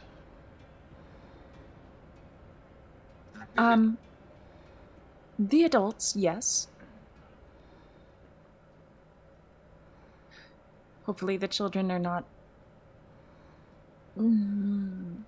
particularly aggressive. Well, if it comes to that, I will deal with them, but I would not just wholesale slaughter things. That was more of what I was getting there. I can knock a child out if I have to, though I do not wish to bring violence upon them.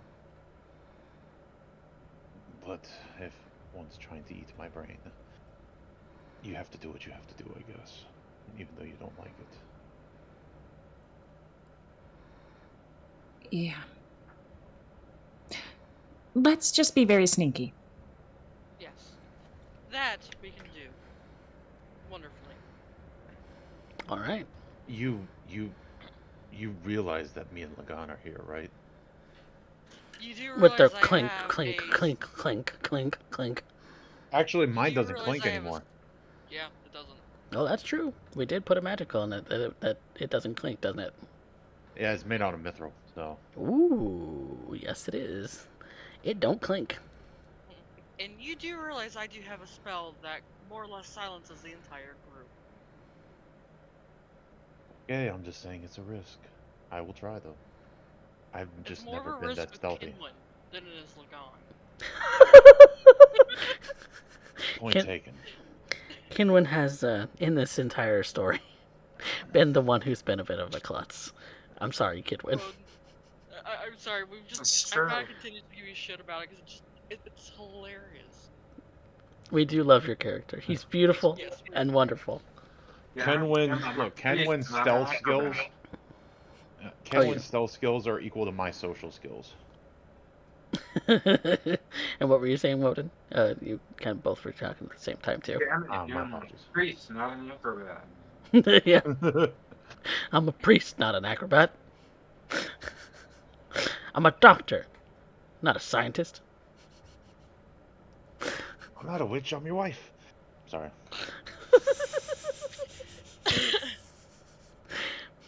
Kinwin has his specialty, so we love him for it. Yes. Mhm. He's delightful. But yes, you all collect yourselves. You collect your things. All of it going into the bag. Shoop. Kind of stored away so that you can carry things without any burden. And you start making your way down the tunnel, deeper into the unexplored. Now, are you traveling at a slower pace and stealthy? Are you traveling at a normal pace? Or are you traveling at a quick pace and klutzy? We're on stealthy, I do believe. Stealthy stealth. Stealthy felt. And that would be a pass without trace cast. Pass without trace. So, I would, if we're worried about trying to get somewhere, until we get close to what we know as the Nesk, I would say move stealthily at a normal space and then save the spells for then. Because we could trade traveling for like 2 days until we get to the nest. But that's just, that's fair enough. Yeah, that's fair enough. Yeah. So if you're walking at a normal pace until you find evidence that you're getting closer, that will just be a that'll just be a survival roll. That's not going to be that's not going to be a stealth just yet. I will roll for Lagon, and he's going to have he's actually going to use his tools, his navigator tools, instead of a survival check. Alright, I'm going to do a survival check for myself, at least since I'm up front. Yeah. Would anybody like to assist me? Ooh, that's nice. Oh, yeah. Yeah, you're Okay. gonna assist for me. I'm glad you gave me the assist, because that makes it a 22. Nice. Nice. As opposed to an 8.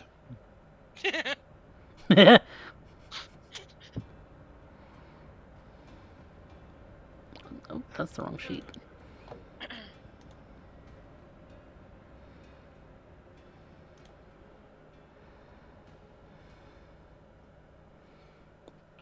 And that is okay.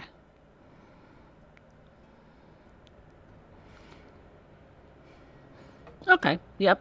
Lagon, with his navigating tools, is able to make sure that any, also that you guys are keeping on track as far as the direction that you're going to, making sure that you're still going in a northwest direction, towards the Obsidian Peak.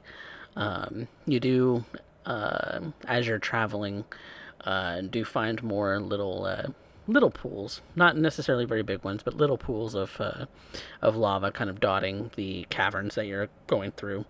And a lot of these are, again, natural caverns that you find can be very narrow at times. And you kind of squish your way through, Lagon kind of having the most difficulty when doing so, as he is the largest out of all of you. But you're always able to kind of push and or pull him out of a tight situation, continuing to move forward. And the and your survival checks also make sure that you also are aware of the rest of your surroundings as well. And you're avoiding anything of a sort of crystal nature, because you have no idea what that means, whether that's fey or whether that's natural. So it's best just to leave it alone. So you get that.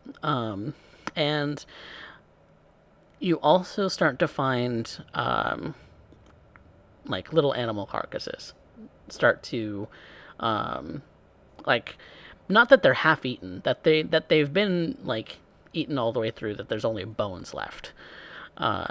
In that case, where you start to see that bigger animals have left behind smaller animals' remains in their wake. And one of such instances is you do see another group of these sort of four-legged blob monstrosities with the big teeth and the no eyes.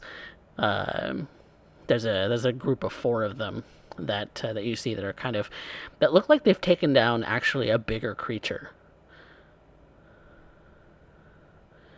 and have bored into its body, into its head, into everything to devour all of it. So, if you're wanting to just sneak by, I am going to need stealth checks. And now would be the time of passes out trace being cast. Yep. I know our roles. It is a group check. It is a group check, so any... since there are 5 of you, the more passes you have, the more you can cover the fails. So 11. You guys Oh. are doing the +10 stuff. and the plus right? 10s for your pass without trace. Oh, then 20. 30. 11. 11? 11. Wait, does that mean you got a natural 1? Nope. I got a 2. Minus 1. Plus 10. Clank, clank, clank, clank. 23. 27. Well, Oh, I'm sorry, Ann. Oh, God. I've read the add my modifier Oh. now. 32. ooh, and Lagan got a 4. Oh. So you have 2 fails, and you have Wow, 3 it's- passes. We're just stumbling around in here, aren't we? A little bit. Shh. I'm an old man. Lagan's armor is clinking more than usual. For some reason, Lagan's armor is clinking just enough. Very quietly, but still just enough. Or he kicks a rock or something. But thankfully, they don't seem to notice. Or if they have noticed, they don't seem to care right now. Because they have a dinner right in front of them already. Good. We don't do that. What you... I do want a perception check for somebody. That'll be me. Okay.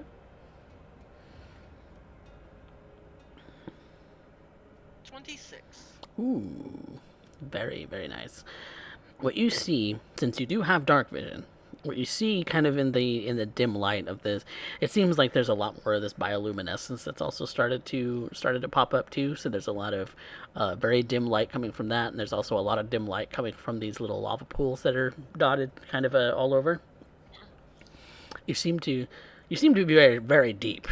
That's since these are starting to become more frequent. You find that there is a figure that seems to be kind of watching over these 4. Doesn't seem to notice you. She is going to very quietly motion to the figure to the group and motion for the group to stay quiet. What you realize about this figure as you're looking at them is they are, again, very lithe, have very long arms, very sort of, they look like they have very long robes as well. They look very much sort of almost like they'd be skeletal, but not quite. With very sort of pointed heads and there's just enough movement, like right around the shoulder area, that you get the distinct look like they're tendrils.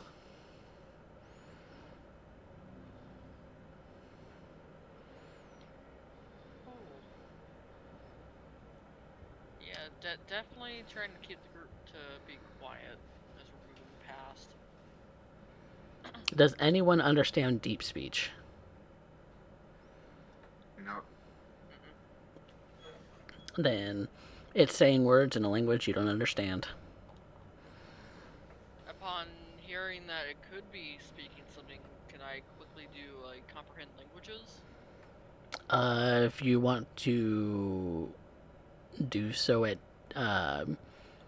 with a stealth at disadvantage, because speaking words is going to draw attention to yourself if you do. And you already know that Lagon and Karobe are potentially drawing attention to you without that. Yeah, you know what? I'll leave it. I'll leave it with the because even with Pass Without Trace up, with those two being noisy, it's probably not worth it. Yeah, there's the potential that you could draw its ire. Yeah. So let's not. Okay, you just pass on by. Your light sources at the time had been sufficiently dimmed. You pass on by, giving them a wide berth. Since this particular little cavern is wide enough for you to do so, and you slip by them without any need for interacting with them. So you pass on by, and there you are. Continuing on, you find evidence of more of these larger creatures that have been slain and eaten. Does someone want to do a medicine check? Oh shit, do I actually have that? I might have that. Hold on, Lagon? I don't have that. Lagon has that and can assist somebody. I got +8 on that. Lagon has plus 11. That sounds like it's gonna be a Kinlan roll then. I'm going to give Kinwin guidance as well because I have. I can help assist.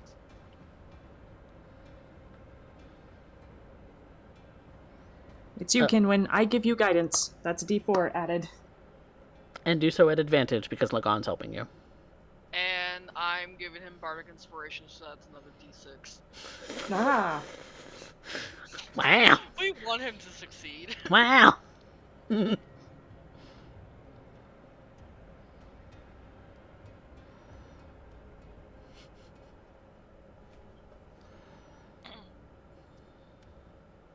which one was it? The skill? Medicine. Medicine. 26, 34. What? Magical. Kinwin, you're the first one to spot it. This set of bones. You kind of go up to it. You're past the creature and the four beasts. The humanoid sort of shaped thing and the four beasts, because it's sort of way past that, so you don't have to worry about catching their attention. So you're looking at this older carcass. It's just really bones that are left with maybe a little bit of viscera. It looks like it might be a couple of days old from the age of it. Now, a couple of days old might mean a little different something down here, but, at least if it were on the surface, it looks like it would be. They're only a couple days old. But you kind of look over the bones. You realize that this creature had been savagely attacked. And it looks as if it was kind of like a multi-legged beast of some kind. You're not entirely sure what it was exactly, but it might have been some kind of burrowing creature. Because when you look at it, it has the sort of talons and things like that that would be useful for burrowing through stone. You see that it has sort of this maw that would also kind of grind stone to burrow, but it does seem to have a skull in it, and this skull looks like it also had been burrowed into.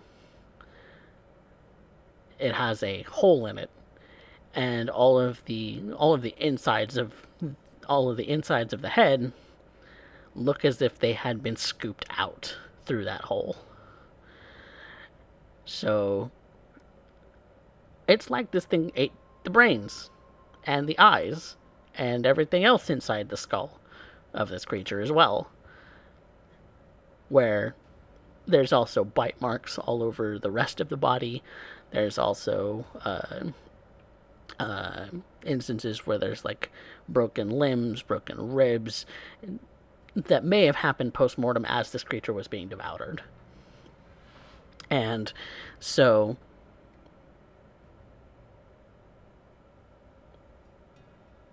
you're starting to see that this is evidence leading you to these creatures hunt things much bigger than them.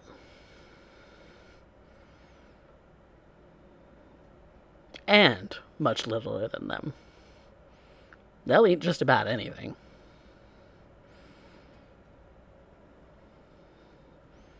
If there's enough of them there, they'll tear through even a giant subterranean worm.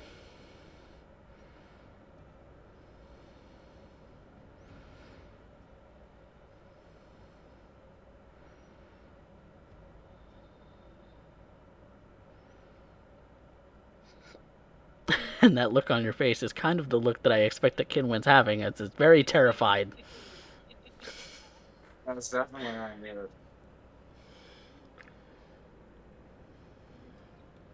You all notice that Kinwin and Lagon look very terrified at the fact that this large worm skeleton seems to have been defeated by these creatures and then devoured. Yeah, I think we're just gonna move on as quietly as possible.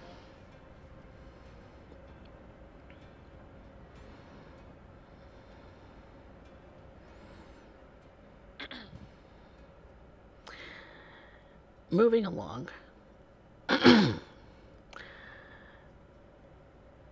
Moving along, you start to see that while the bones may be left behind, they don't seem to have a need for it, really. There's a maybe they don't use bones for tools. Maybe they don't need tools. Maybe they're a kind of creature that has no need for such things. Maybe it's just eat, sleep, repeat. For the devourer creatures, maybe, as well as whatever else may be down here.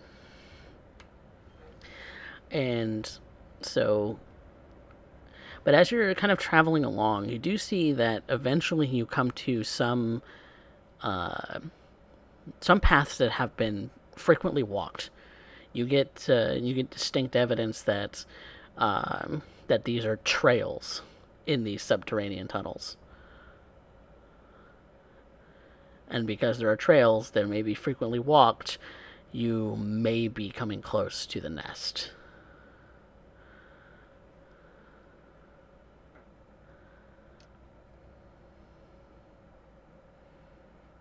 Is there anything that leads, or that looks to lead around it? Like any tunnel or... Well, the tunnels that you're in seem to go in kind of just this one direction, but now you're seeing trails in some of these larger caverns. You're seeing You're seeing evidence of maybe like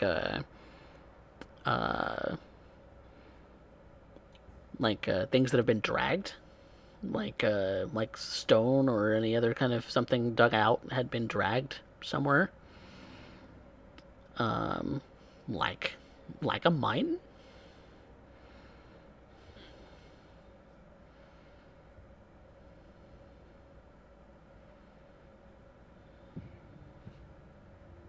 Looks like we're getting closer, guys.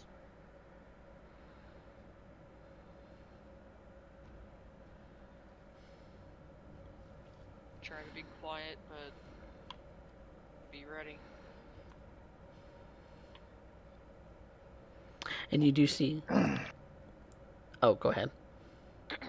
Oh, Crow was just going to be like always, and then start, getting ready. You do see other trails start coming from other tunnels into this larger sort of chasm. You see that you start to see tools, but not anything made of bone. They're all made of metal. Actually, highly sophisticated.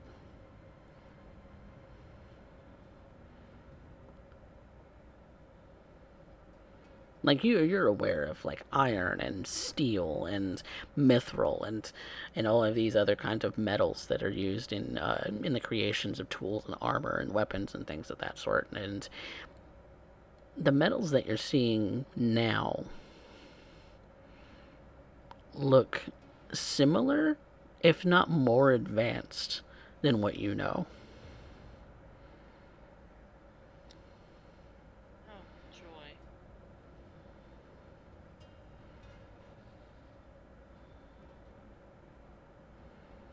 Are they in like veins in the walls or like loose? These are metal tools that are loose and out. Well, I think we should grab some. You find like shovels and pickaxes and a lot of other digging tools for digging through a mine. The metal, you're not sure what it's made of. It looks really odd.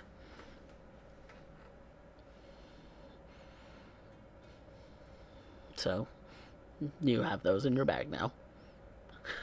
Advanced metal tools. You continue along, and Lagon points you in the northwest direction, which leads you down one of these other paths. Another well-worn path, one that's looks like it's been walked a couple of times, at least more than a couple of times, probably relatively frequently. But also, it also looks old, like it's a mix of both.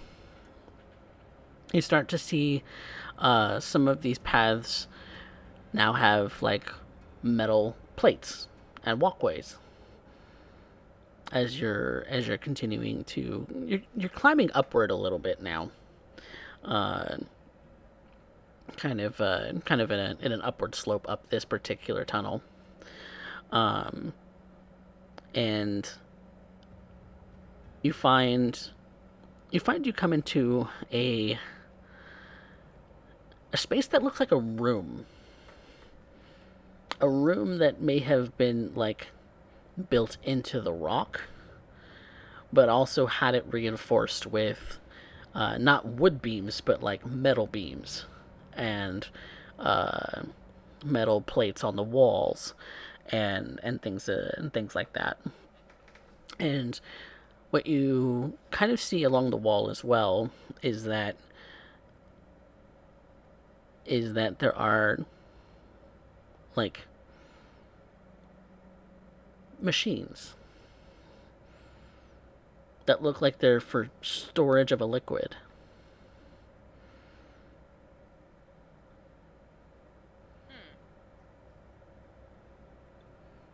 And another thing that you see in this space is that there is a skeleton of one of these humanoid creatures on a bed, of all things. Are there tubes attached to it? Not Or anymore. lying nearby? couple lying nearby. Maybe aren't anymore.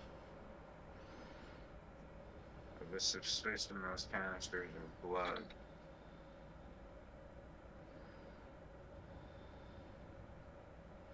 Interesting. And this thing looks like it's been dead for a while, but it hasn't been eaten through. But it is lithe, very long arms, very pointed head, and it has those tendrils, very shriveled because it looks like it's been here for who knows how long, but very shriveled in nature. And definitely has like these tendrils that come out of its face. It has eyes, doesn't have a nose, but it has those tendrils, and that's what kind of makes it seem a little creepy.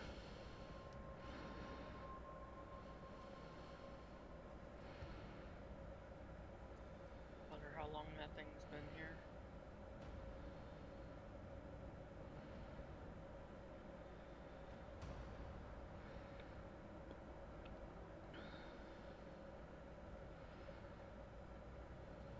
What do you do?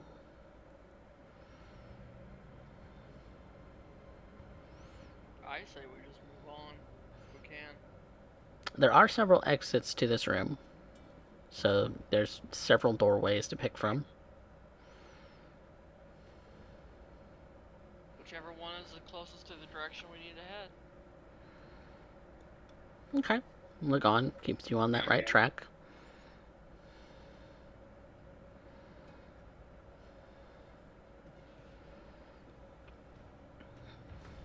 That's where we're gonna go.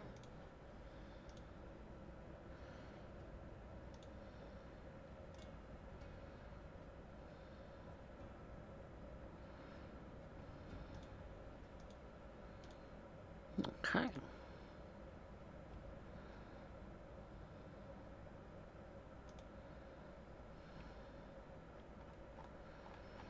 I think we're going to take a very quick break. And when we come back, we'll do more exploring of this particular place. So, be back soon, everybody.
Welcome back, everyone, to Rebirth, a D&D Tale.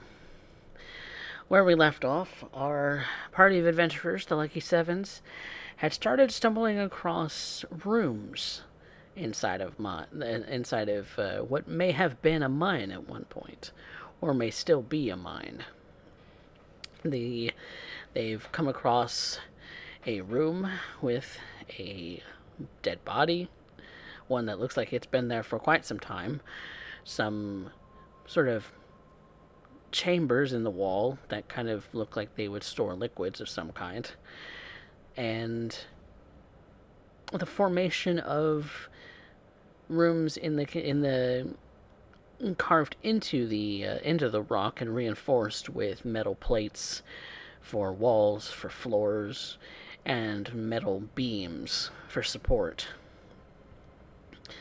Normally, in a mine, at least that they've come across in the previous times, are all supported with wood beams, or something to that effect, with dirt paths and maybe rail cars to carry materials back and forth up and down the mine shafts. But no, this looks more like cityscape rooms, like rooms one would find in a laboratory of some kind. That's kind of what this room that they're in kind of feels like, some kind of test chamber or laboratory. There are implements of all kinds,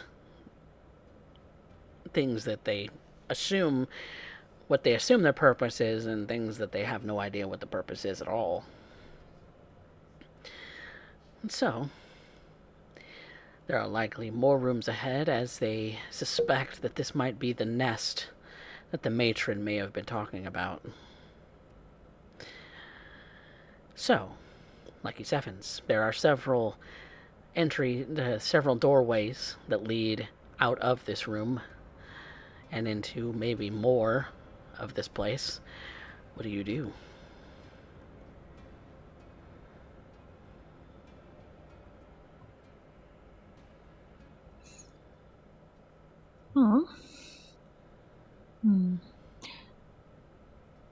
This seems a bit sketch, all things considered. Yeah. Groby would kind of hold his sword up with the flames out, and basically look for any kind of a draft affecting the fire from any of the ways out to try to figure out which way would keep leading them into the direction that they want to go towards another opening. Okay. So, Lagon is keeping track of the direction in which you're traveling, and northwest does lead out of one of these doorways, and so you can definitely continue in that particular direction.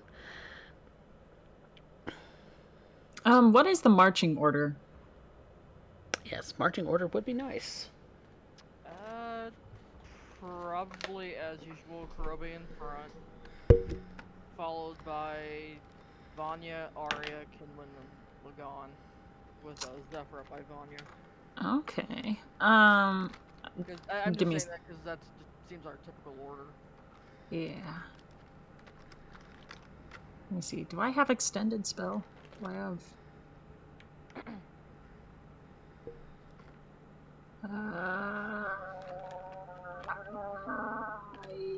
No, I do not. Okay. I don't have extended spell, but I now know that illithids are aberrations, most likely, based on what the matron said. So, Supposedly, yep. yeah. So, I just make everyone know. I can create sort of a protective barrier around one person at a time. So if we see anything, if we get close to anything, just let me know. Give me a fist bump. I got you. Alright. Yeah, I guess Kurobe would be for heading the way that they need to go unless for some reason one of these other entrances says something like treasure room, armory. Well, if there's any kind of writing that you see around here, it is in a language you don't understand. But there is writing on the walls. There is writing on some of these uh, some of these panels, some of which uh, have buttons that have labels on them. Some of which have some of these containers have labels on them. They're all written in a script that is very foreign to you. Doesn't comprehend languages let you read? Yeah, now that I know there's writing, I'm gonna be using comprehend languages. Okay. And so the labels that you see in this particular room that you are currently in, this sort of laboratory looking room, it does confirm your suspicion that it is a laboratory. That that the room that you're in is definitely very scientific in nature, and that some of these the you see notes about the subject in the bed that that it kind of piquing your curiosity. It looks like that they died according to a date that is unfamiliar to you. It is not based on this solar cycle as your typical calendar would be, um, but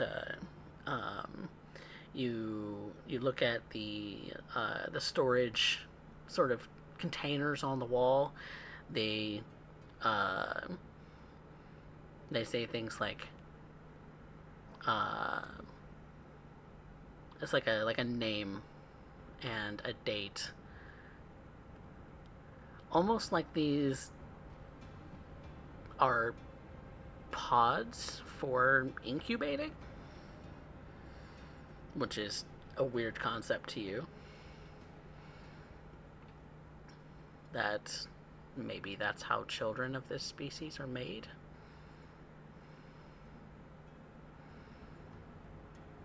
Pods for incubation? What, like cocoons? Or are they more like wombs? They're very mechanical in nature, so there's like metal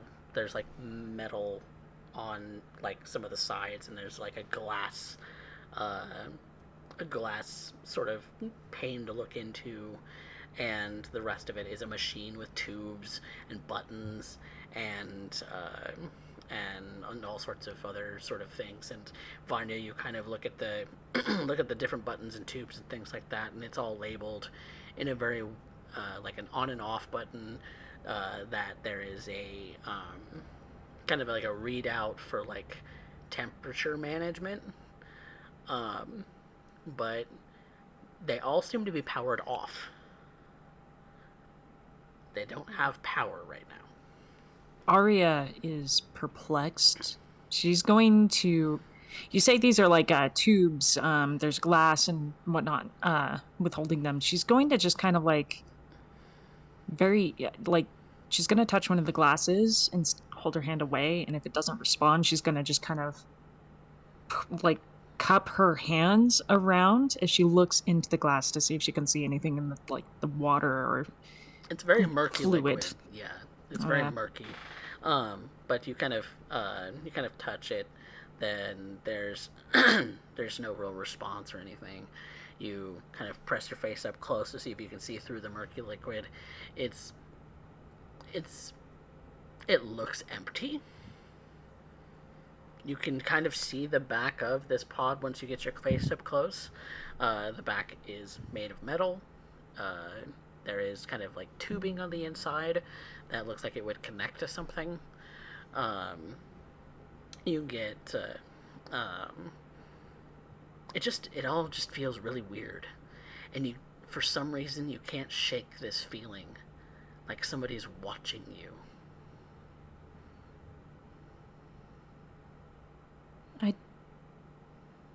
I really don't feel comfortable. All of you get that feeling that somebody's watching you. It's been kind of gradually growing since you've left the Drow colony. Well, what do all the doors say, Anya? What do the doors say? On the individual doors, you see one of them says living area, one of which says bunks, one of which says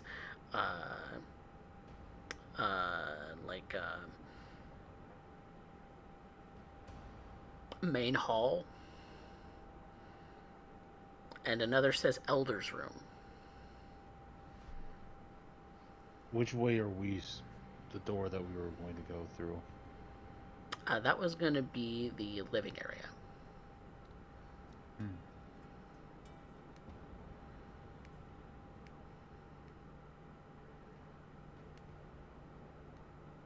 might not have a choice but to go in through that way.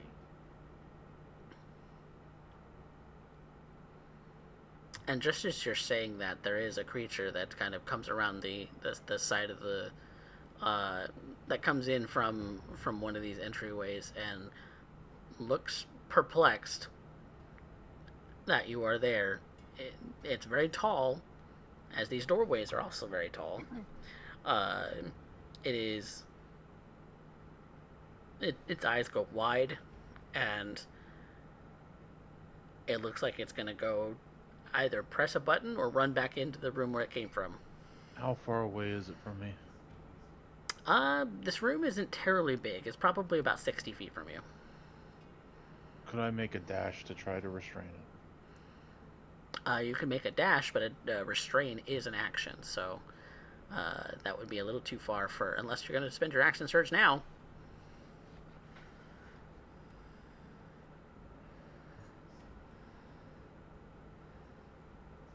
You do get a surprise before we start any kind of like an initiative order, because you did catch it off guard. It did not hear or sense that you were here.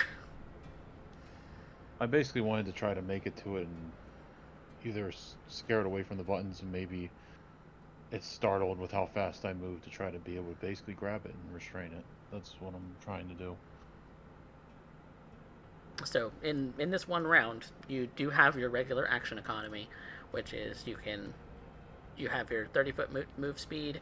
You can dash if you want as an action, and then use a bonus action. But you're still only getting one round worth of stuff to do.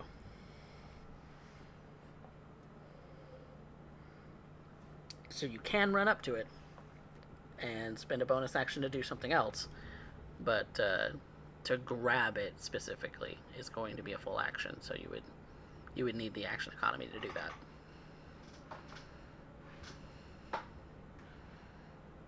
Hear me out. Okay. I do have Tavern Brawler, which turns...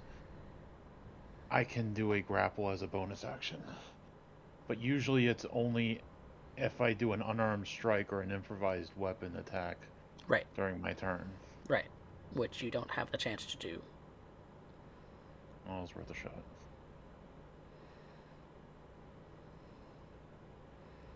I'm still going to run and get as close to him as I can.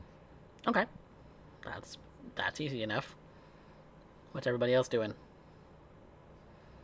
Cause you all get something like a full turn before this thing can even respond. I'm gonna cast haste on Kurobe just once. But, well, I'll converse it with you, Pekai. If I cast haste on you now, there will be a turn where you can't really do anything due to, like, an exhaustion effect as soon as I let go of it. Well, I can hold concentration. Yeah, that's up to you. It's...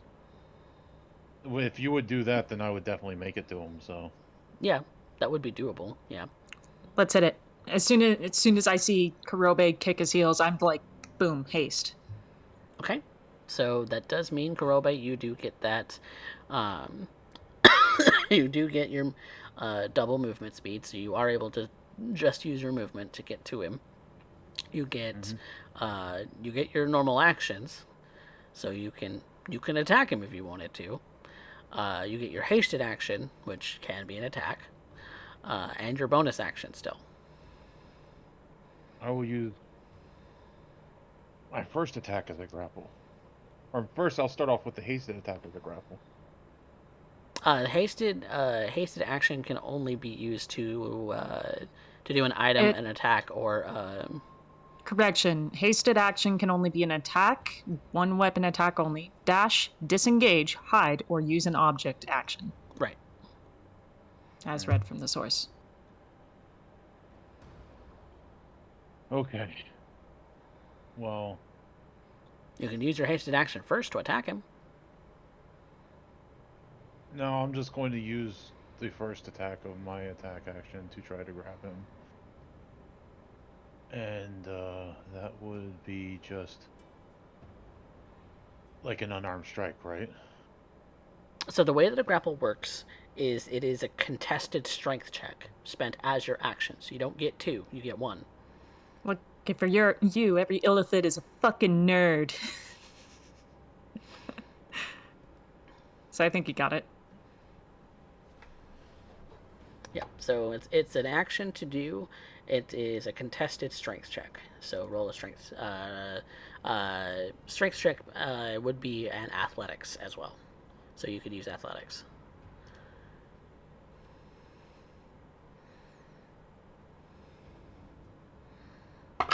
Alright.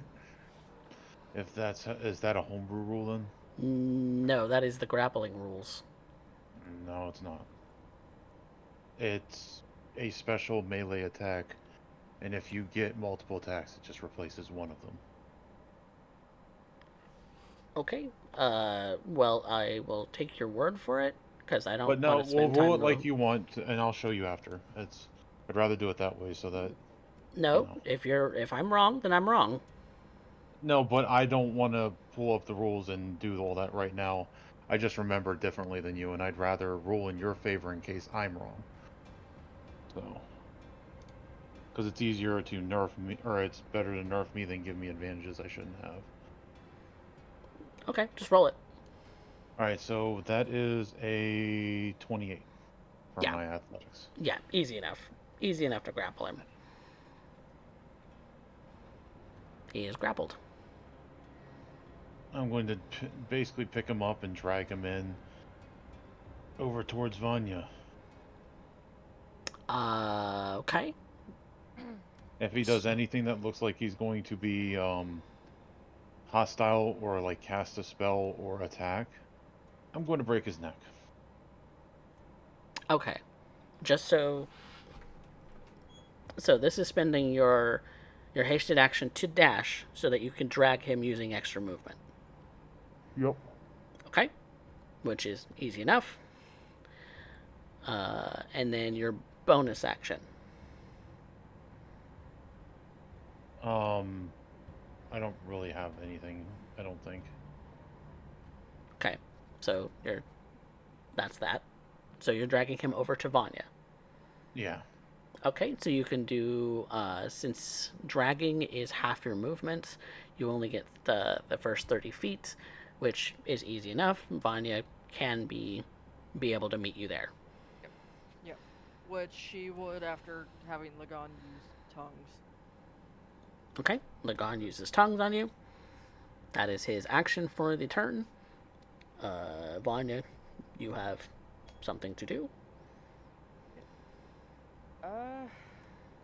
You have moved, so you've spent your movement. Yep. She's moved up to Kurobane thing. Look, we really don't want to hurt you unless we absolutely have to. We just want to get through here as quickly as possible.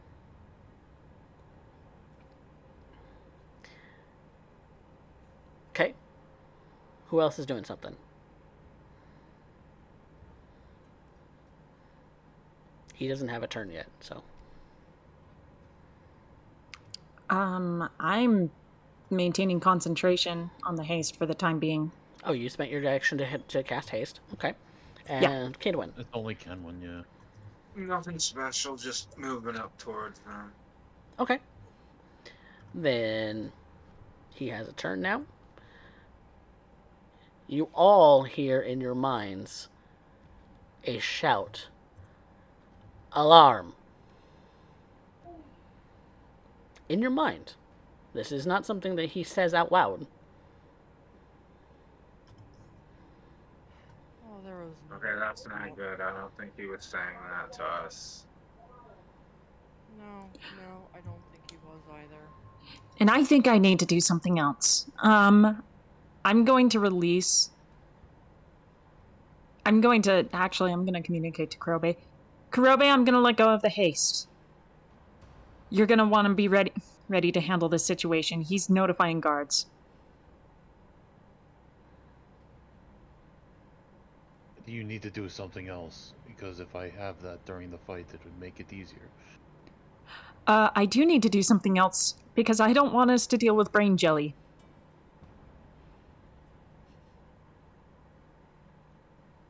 Yep, because it's all your turn still.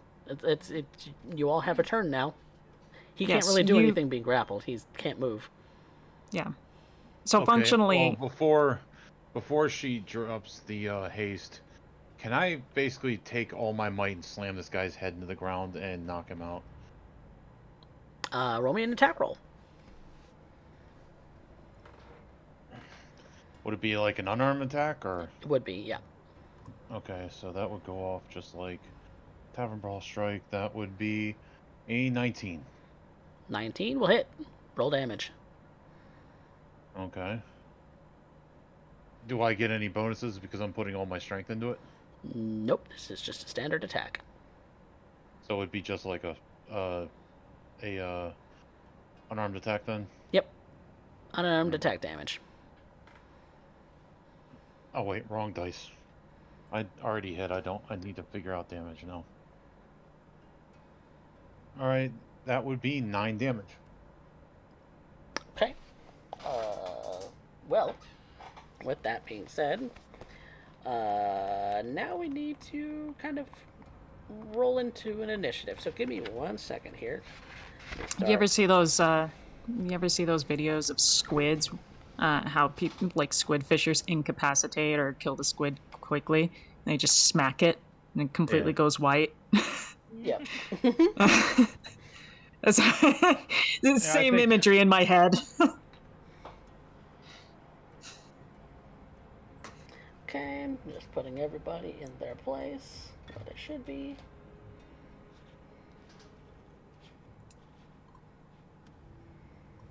Okay, and Vanya's right there. And we've got Arya right here.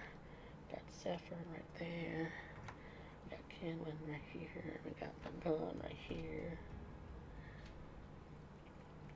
Okay.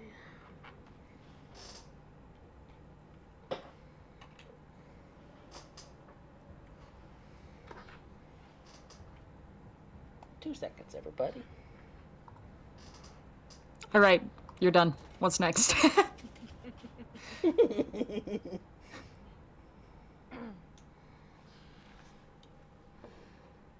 Alright, so we are going to do an initiative. So everybody roll their initiative. Oh boy. Okay. 8.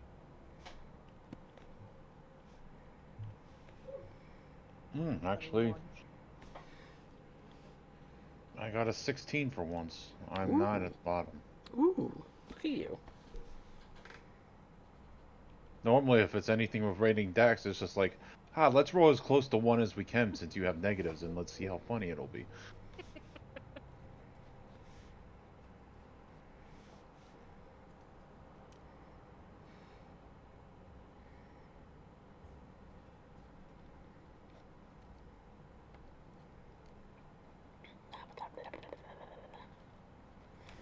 Okay.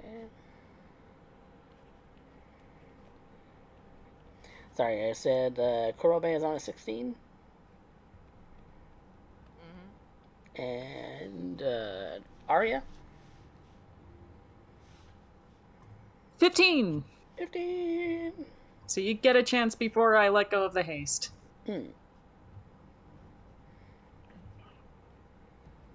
Vanya? 21. Wah! Okay. 18 plus 3. And then Kinwin, you said you were an 8, right? Yep. And then I roll for the gun. Oh, cacked. Ooh, that's nice. That's very nice. He got 19. Okay.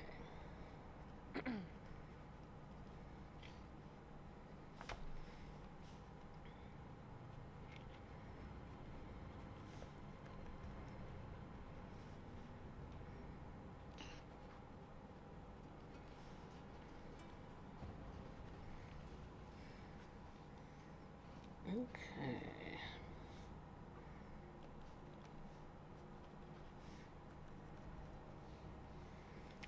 Cool beans. Alright. Well, let's get some music going on in here.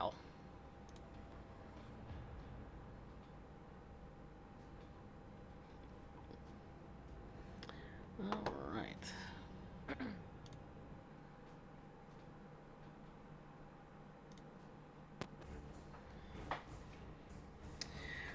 Alright. So, you have slammed this guy's head into the ground. He is prone, so I'll give you that. That you've... Yeah, he's... he's definitely taken a bit of a bloody head to that, in that regard, so... which does mean we come up to a top of the round, which is Vanya.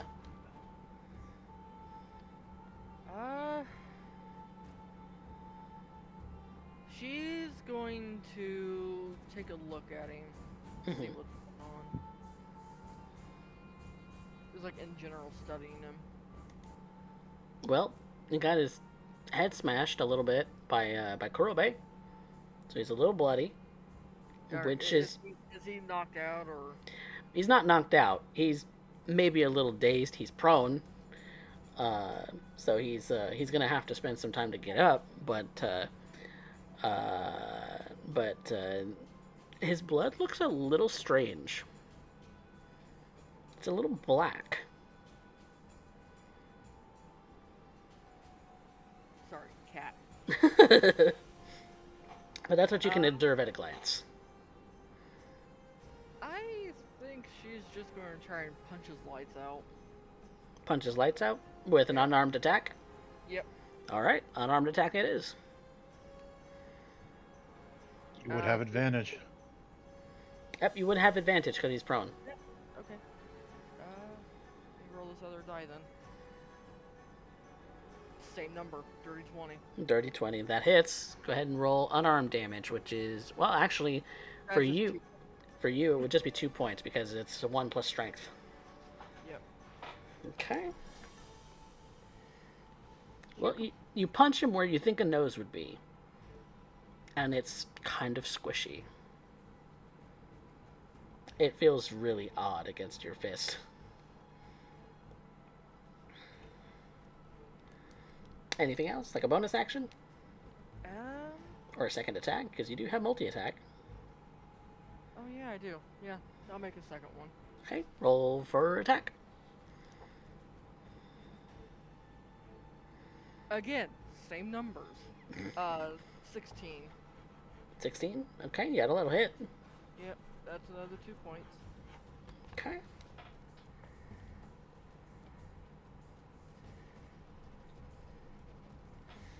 Alright. That is... any bonus action? Any movement? No, we're good. Okay, brings us to Lagon. Lagon is gonna move up, but he's gonna hold for a second. He's gonna wait for you guys to. I mean, you're kind of punching this guy out, but he's He's more concerned with maybe something else that might be coming up uh, in the in the distance. So, Kurobe, what are you doing? All right, I'm looking at the map now. Where is what?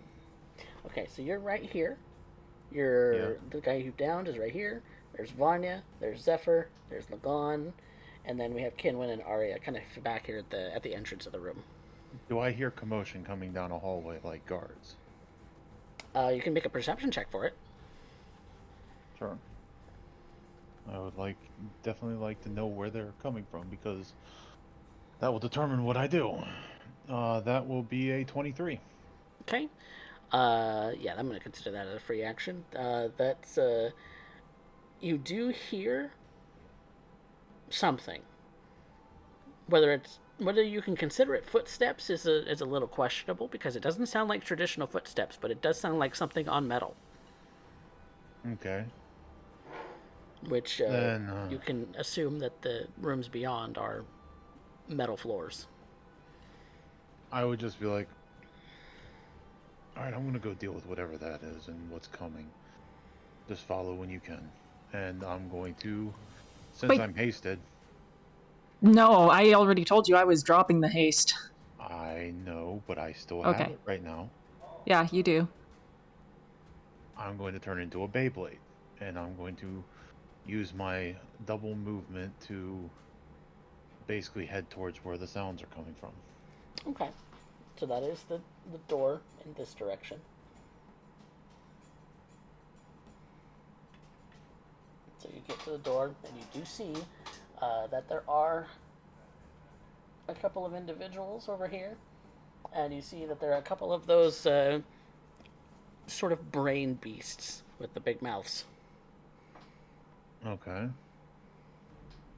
How far away are they from me? You can move up to this first one right here. Okay. He looks like he is the same creature as the one that you punched. The others look like they're drow in this dim light. Hmm.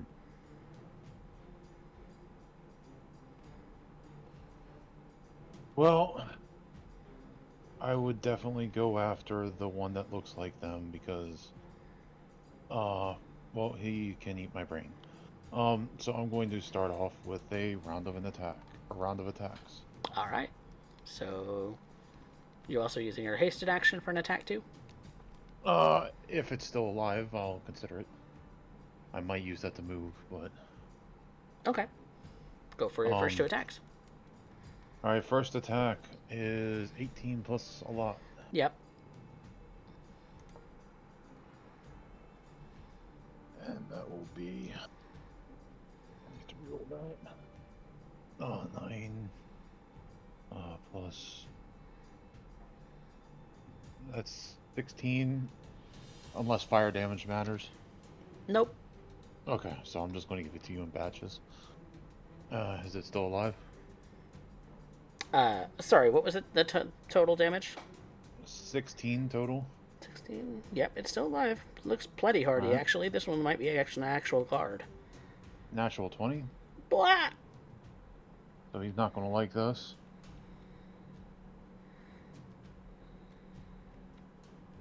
I get to reroll that because Great Weapon Master.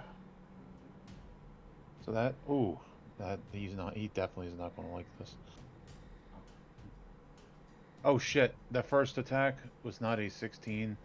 That was just off the dice because it needs to add my strength.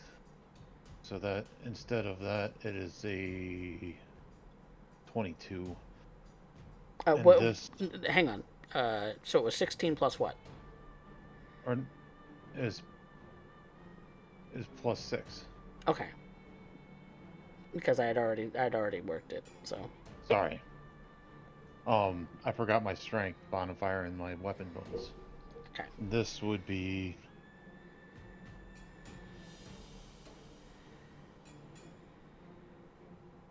Oh fuck, that's a lot. That would be 46 damage. In one attack, on a crit. Yeah.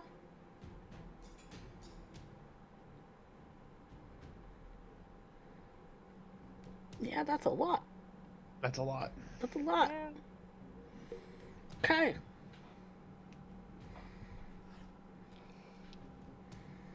All right.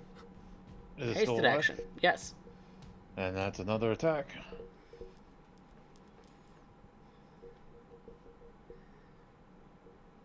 Oh, that is not as high. I rolled poopy for both, so that's 16 Wait, both. to hit. Yeah, bonus action, fighting spirit. Oh, you did not. Oh, okay. That gives you advantage? Yes. Okay. Announce that when you do that before an attack, please. Oh, sorry. Okay. Because I am. Because when you say you roll both and I don't know where you're getting advantage from, that's where I'm going to call you out. Okay, I forget to announce that I'm doing that. I just bark it off that I used it. Yeah. Because I need to know in my head whether you used it or not. Okay. Alright, so that's a 16 to hit. 16's going to hit. Okay. Then that is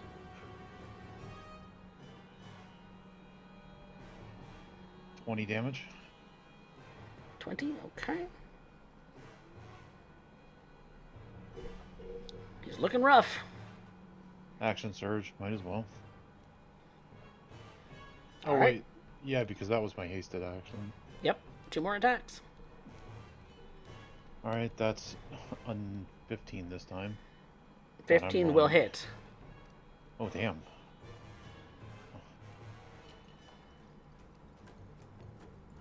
Alright.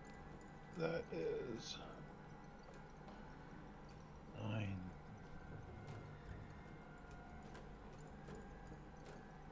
23 damage.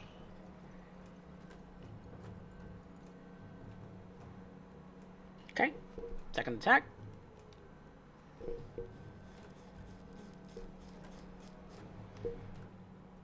Dirty 20. Okay. And that will be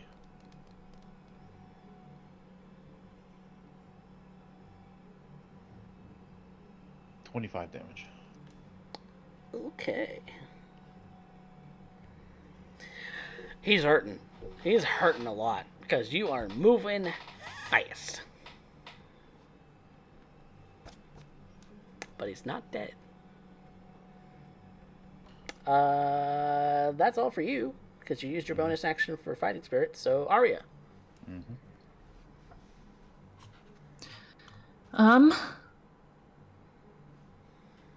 Well, I think at this point,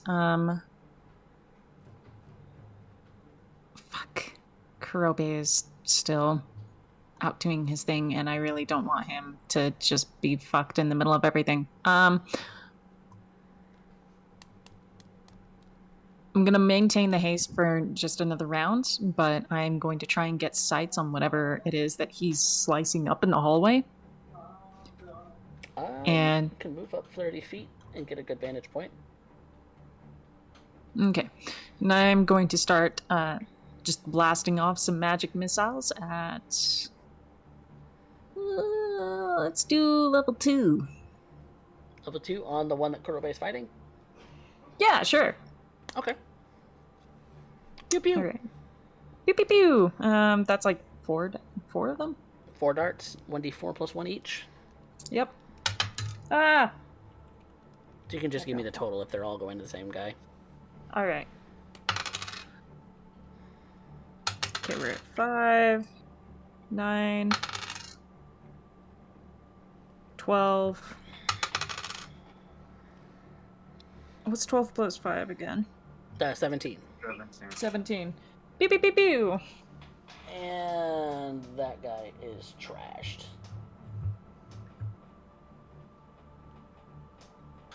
Dunzo Magunzo. 1 round. Monster lasted 1 round. You sound mad. I'm not mad. So from there, I think what I'm gonna do is I don't really have much else, so I'm just maintaining concentration and my turn. ends with that. Yes, I do. Alright, so now it's my guys' turns. Well.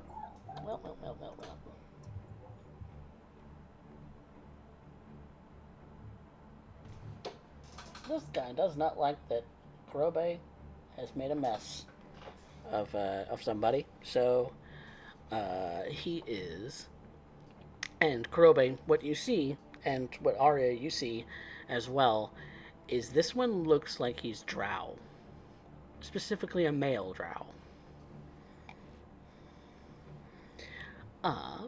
But he is going to roll for an attack on Kurobe. And he's going to get 2 swings with a short sword. Copy. That is 25. That generally hits. Yeah, Usually. generally. Yeah. So...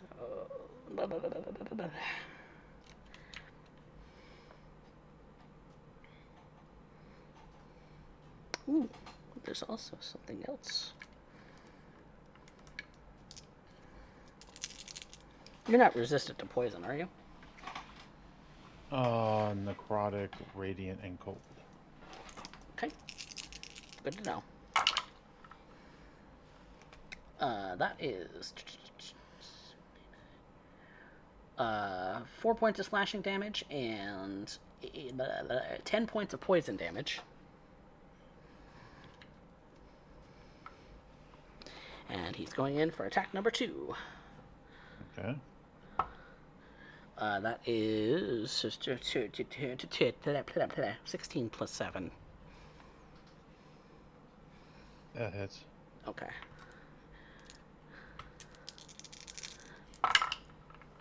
Uh, 2 points of slashing damage and 4 points of poison damage. Okay. Oh, that's... Hang on. Oh, I added that up wrong. That was supposed to be 1d6 plus 4, but I didn't add the plus 4. It's fine. That's fine. We'll move on.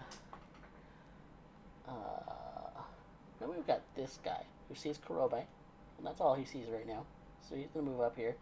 Also, another drow. Mm-hmm. That is a dirty 20 to hit. 20 will hit. That's going to be 5 points of piercing damage and 11 points of poison damage. Second attack is 16 plus 7 again, 23. And that is 8 points of slashing or piercing damage and, oh yikes, 16 points of poison damage. So that's 24 total? Yeah.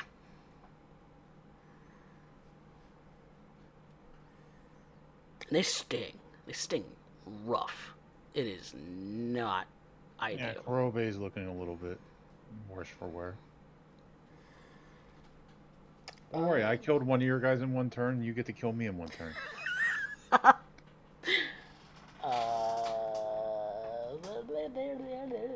don't want to kill you. I don't know. The stabbing and the poison, that kind of tells a different story, but, you know. I don't want to kill you. The one guy that y'all left alone, he's going to stand up. And what can he do? By the way, Coffee, you're not. Oh, I'm not broadcasting the board. That's right. Well, hang on. Give me 2 seconds. I didn't want to cut you off like that, but No, it's fine. I need to actually pull up the board. I have the thingy. Just...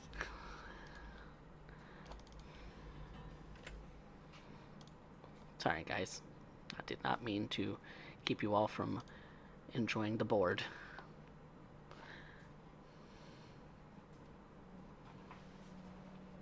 Alright, so we have the board now. Thank you guys so much for pointing that out. But yes, the guy that y'all had knocked out on the ground, he wants to do something to you, Vanya. Okay.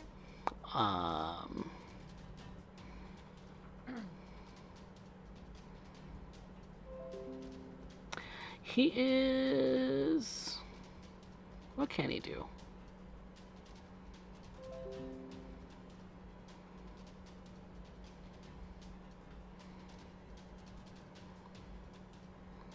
He's going to make a tentacle attack at you. Okay. He intends to grab you. As a reaction, I'd like to use cutting words. Okay, cutting words it is. Give me. I will roll the attack roll, and then we will subtract that d6. Oh, you might not need it because I rolled all of 12. Yeah, that's not gonna hit. Okay. That is his one attack for the turn. Yeah, because he can only do one thing at a time. He can't do very much at once. Okay, thank God I didn't need to use it just yet. Nope, you are just fine. We've got a couple of creatures that have been otherwise notified that there is something going on, so they're going to move up. They do not have, since you're kind of in a corner here, Kurobe, they can't reach you, so you're fine. Which brings us now to Kinwin. Can I get to Kurobe? You are very far away from Kurobe. You don't even really have sight on him, because you see through this door, but this door only gives you an eye on the creatures that are like have the mouth and brain kind of look. Okay, those three up top are enemies. Yeah, these two right here are really the only ones you would be able to get advantage on. And we're in a large cavern, right? Yeah. Okay, so then I just like to cast Call of Lightning over those three. Oh, it's not. It's not that tall.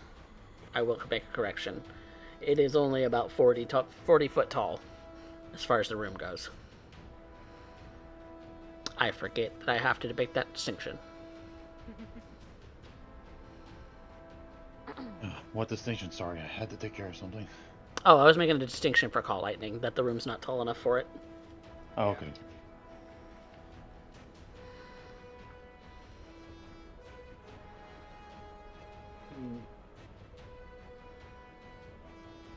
The room is only about 40 feet tall, so you're looking at about, like, Okay, right here. so I'll target one of them and cast a Blight, Okay. which gets a Constitution save throw.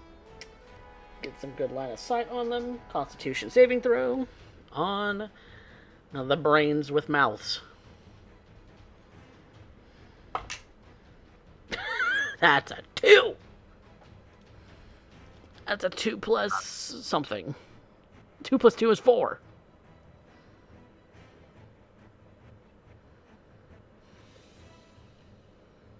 And Blight is from range, right? Yep.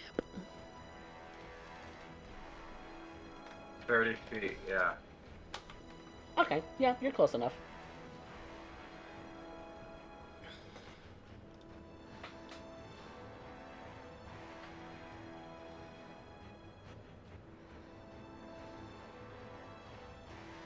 $43 points of damage. Woo! Lordy! Oh, did I? Hang on. Necrotic damage if that Hot matters. damn, Kinlan. Then that one explodes just in a blight sort of cacophony of just like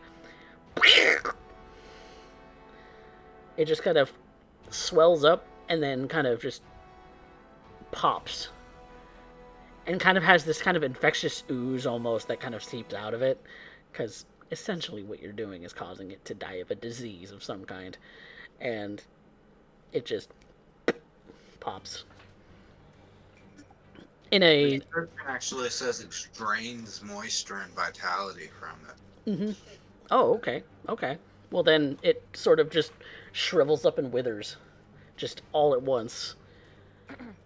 Turns into like a little raisin, almost. Now that's an image. A raisin with legs. The better image than what you described while I'm eating. They used to sing on TV all the time.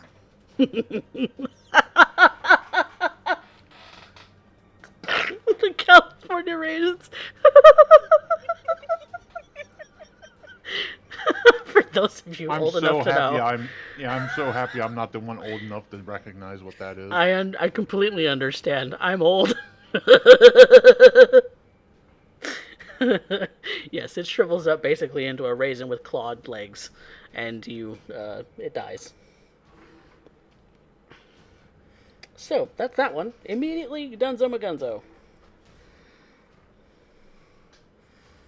Anything else, like a bonus action? No bonus actions. So Okay. no. All right, which does bring us back to the top of the round. Vanya. Alright, she's gonna pull her short swords on the guy, next Right in to front of her. you. Yep. Yeah. Alright. First one's going to be wounding. Mm. Numbers don't want to work in my head right now. Nah, what are numbers? Really? 23 hits. Alright.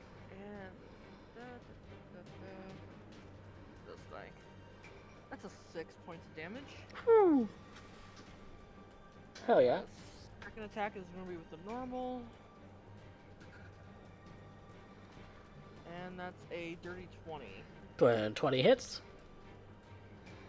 And that's 3 points of damage. 3. Alright. He's still okay. He's hurting, but he's okay. And now for Zephyr, I do believe. Zipper. He can move up. Puppy. Bupper. He gets advantage because I'm standing right there. Yes, he does. Pack tactics. Yep. Okay, I do actually remember his hit modifier off the top of my head, so... Why? 10. 10! 10! Oh, no, yeah, 10. 10 does not hit. God damn it. God damn it. Poor Zephyr. He's not having a good time. This thing is squicking him out. The one time his dice fail me. Yep. He's usually a very good boy. He is Yes. having a rough time. He is not happy. Alright. And that'll be it. Alright. Which brings us to Lagon's turn. What do y'all want Lagon to do? I don't have for Lagon's full sheet, really. If he can get to Kurobe and start to heal him up just a little bit, Yeah. that'd Yeah. be wonderful.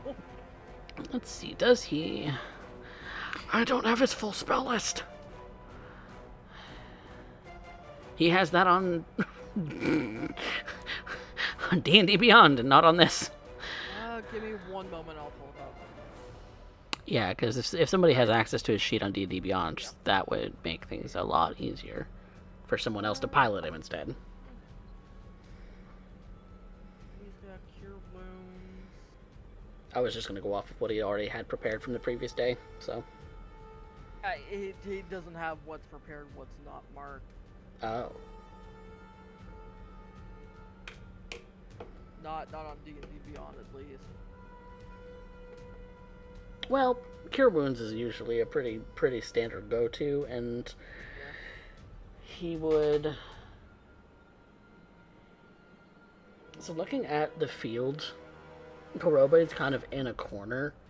He'd have a little bit of a hard time even touching Kurobe from where he would be able to get.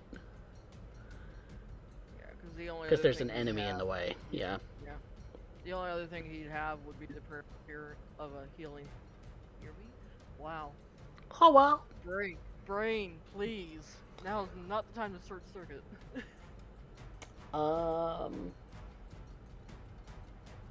Yeah, well, I think a healing spirit would probably be the best bet.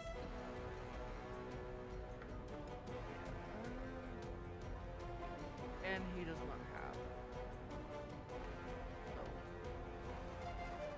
So. Okay, we'll have to keep an eye and he'll be on his way up there, but I do know he usually tolls the dead at anything. So if that's an option. Yeah, he can get right here. And he can swing an attack if he wanted to, on that guy. That's in front of Kurube. Yeah. Or the one or the mouth thing, intellect or power that's in front of him. Let's go with the guy in front of Kurube. Okay, guy in front of Kurube. I will roll. Do you want him to toll the dead, or do you want him to use the Mjolnir? Let's see here. Let's toll the dead. Toll the dead? Alright. That would be a saving throw on that creature's part.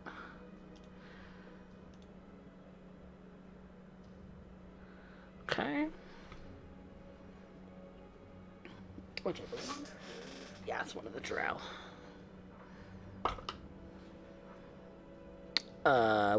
That's a. It's a con save. Wisdom. That is 23. Yeah, that passes. Yep. Shit. Yep, that's Lagon's turn. Next up is Kurube. What is around me? You have these two guys, these two drow. You have this intellect devourer right here. You have Lagon right here. And you are right here. Is that guy knocked over? This guy right here is knocked over, yes. He's already dead. Okay. Oh, no, I like the one to the north of me looked like he was knocked over, too. No, the rest are standing. It's a little, okay. Yeah, this guy's dead. Oh. I'm going to kind of move myself so I'm flanking the guy in between me and Lagon. Okay. To give myself advantage. A little bit this way, yep. Which does not exit any one of their threat radius, so you are 24? not assailed. Yes, 24 will hit. Alright, I get to reroll that. Oh well, I rolled poopy both times, so that's fine. 6.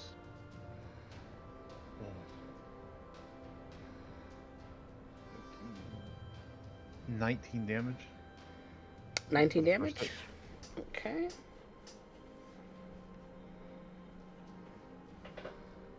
I rolled a 13 both times, so that is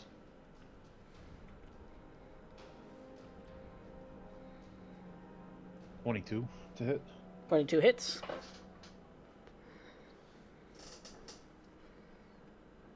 Alright, that will be 18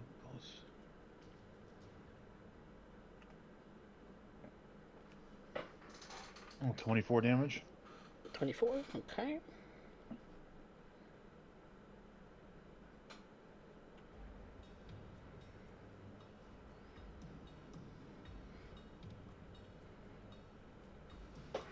Okay.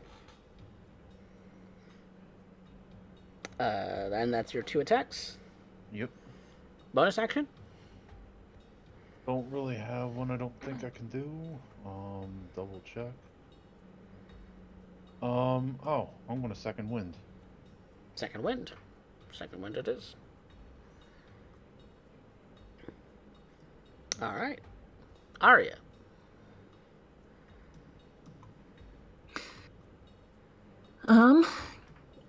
Considering that, no one is doing any sort of weird aberration shit, I think what I'm gonna go ahead and do is just keep spouting off some magic missile. Magic missile. Magic missile. Level 2 again. So 4 of those at the one thing I can see in any given area. And in addition to that, Yep, you can see this guy. I just see that guy. Yep, it's that guy. And you can see the guy behind Kurobe. Yep. So you can choose which. Okay. I'm gonna do the first guy you pointed out. Okay. And I will give you the total here. So that's...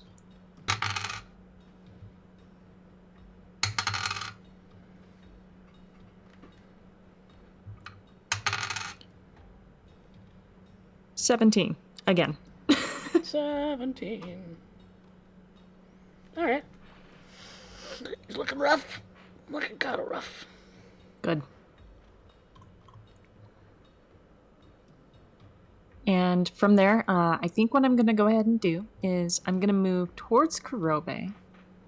Okay. If I can get within healing range for him, I'm going to see, I think, Yeah, 'cause what you I can do. You can hop over Lagon. Yeah, if I can touch him. Yep, you can touch Kurobe from there.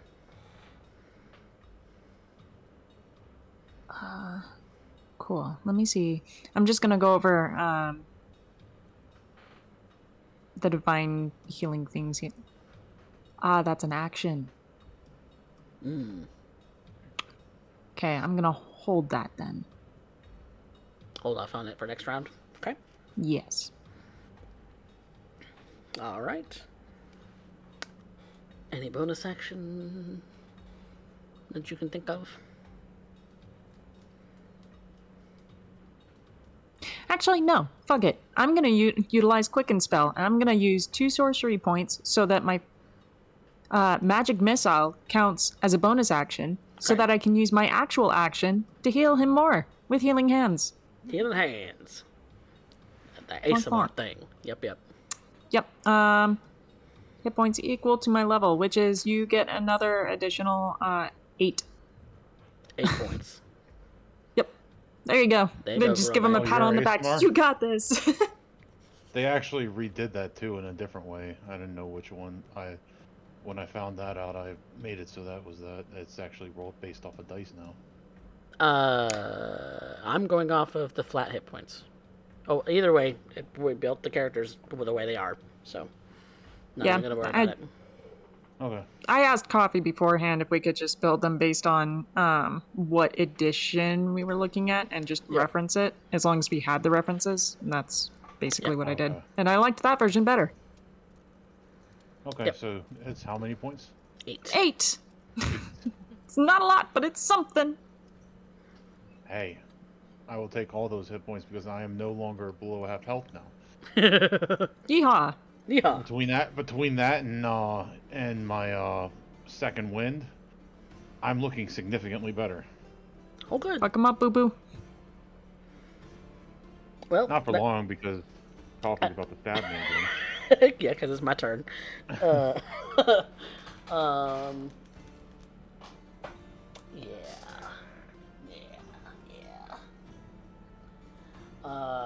There's a little duder right here behind you, Arya.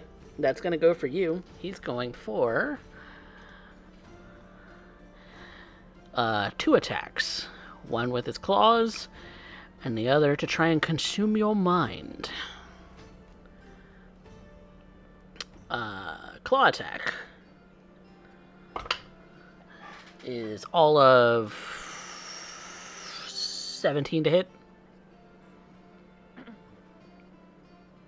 17 definitely hits. Okay, that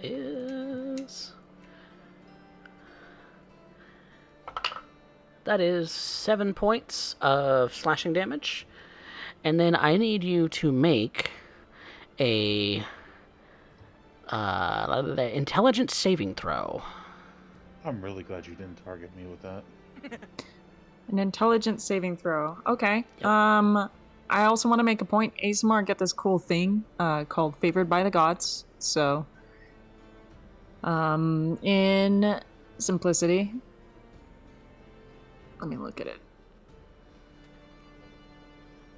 If I fail a saving throw or miss with an attack roll, I can roll 2d4 and add it to the total, possibly changing the outcome. I can only use this once per short or long rest. I just need to chill in between the usage, but I am going to make use of this. Should it come up. Okay, and what supplement is that out of? That is that is part of the Divine Sorcerer. Oh, Divine Sorcerer. Okay, that's right. Yeah. Okay. But I don't know if I'm gonna necessarily need it because that wasn't terrible. I got a 15. 15 will pass. Dope. So nothing happens. You feel like your mind is being bored into by this thing's, not its claws, because its claws hurt physically. You feel like your mind is being pressed by something else. Another mind? Maybe this creature's intelligent. Maybe it feeds off of that. You're not sure. You just know that you hate it, and you hate the way it feels. And Arya so just flinches. She holds her head like it's a migraine. And you block it off. No damage. All right. Well, that's that thing's turn. Kurobe, you got a couple guys that can rearrange it a little bit to flank you. Okay. So yeah, this first guy's gonna go with advantage on his 2 short sword attacks. Gotcha. That is 17 plus a lot. If it's more than Plus plus 7. 2, it hits. Yeah, plus 7. Yep, so 24.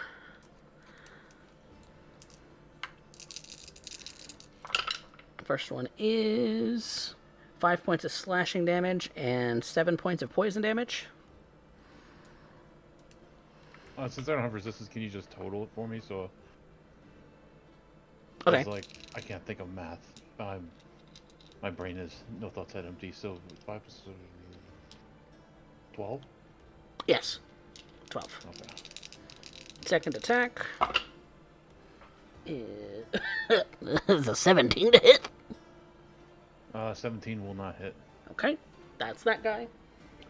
Just to double check, when we're calculating these, are we adding in the +2 AC bonus for Kurobe since he's still hasted? Yes, I am. I definitely am. Cool. Just making sure. Yeah, that's on Kurobe to add to make sure that he's keeping up with the fact that he's got +2 AC. Cool. Oh yeah. Other guy. Other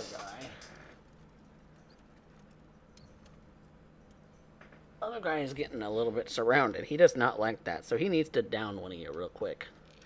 And Kurobe looks like the most downable at the moment, even though he's healed up a little bit. Bring it, Buttercup. That is a dirty 20. That hits me by 1.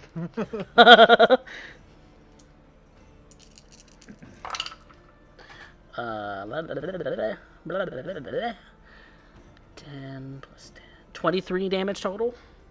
That kind of sucks. And second attack Kurobe is now looking bloodier. is 22 to hit. 22 will hit.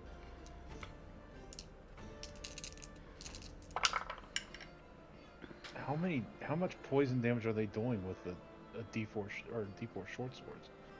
Or no, I'm sorry, they're D6 short swords. Yeah. That is a lot of poison damage. Yeah, it is. It's 3d6. I want their poison. It's specifically 3d6. Holy shit. On each attack, yep. So it's 12 plus 4 is 16 plus 4, 21 damage for that second hit. Jesus Christ. And you say I'm broken. My bad. But that's the 2 Drow's turns. And when you look at them, Kurobe, they look head empty, no thoughts. I was going to kill them on the basis of the fact that they kept stabbing me, but There's That makes that. me feel better about it. Oh, it's a baby. It's a babe. I'm trying to Korobe keep her is nails while coughing I've up got her, blood and at she's this going, point. No. Grobe's coughing up blood, and what was that, Raven? Oh, I was referring to your baby comment. Beep. Yes. Yeah, for those interested on a scale of 1 to 100, he's at 13 hit points. Whew. Yikes. Yikers. And then there's this one guy in front of Vanya and Kenwin. And he's not happy either. He's not happy at all.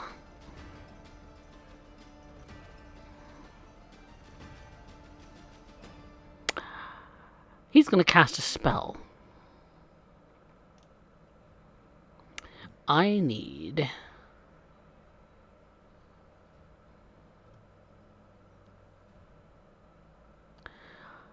a wisdom saving throw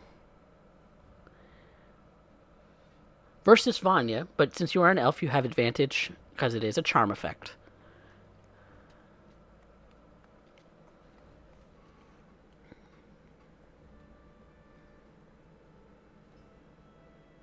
$15. 15. What is the 15 will pass. So nothing happens. You feel like your mind is, again, being dug into. The sort of probing and telepathic words that you hear from this creature kind of feel like they're going to drill into your mind. But you stave it off. Nothing happens. You feel like this thing wanted to control you. I'm an idiot. That one guy might be dead. I forgot to do my haste attack. Oh. Oops.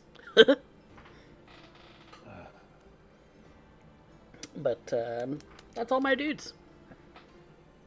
Kinwin. Can I get to Korobe this turn? Kurobe's a little far. You have Vanya right next to you and Zephyr on there. You have one guy in front of you who's looking a little hurt, but you know, he's not bloodied by any means, but he looks hurt. Alright, cast Blight on that guy in front of me. Blight on the guy? Oh. Yep, Blight. Constitution save. Constitution saving throw. Okay.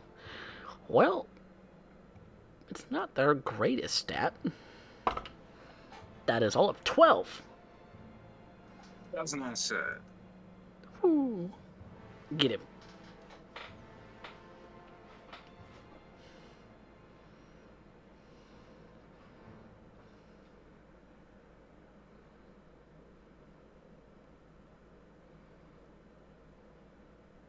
$42 points of damage. Oh. He's hanging on by a thread. The spell's working out for me great at this turn. He is hanging on by a thread. He withers, and you hear the screams in your mind from this creature, because it feels like it's coming from him. It feels like he is screaming at you through your mind. Screaming at you, monster.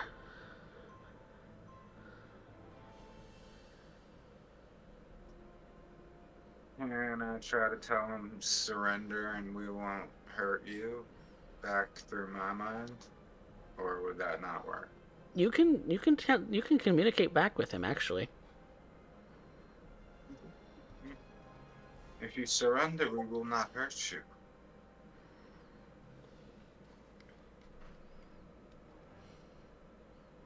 Is that the truth, though? Yes. We are just trying to get through. That doesn't seem to be true of the rest of your party. You can make a deception check if you like. Alright.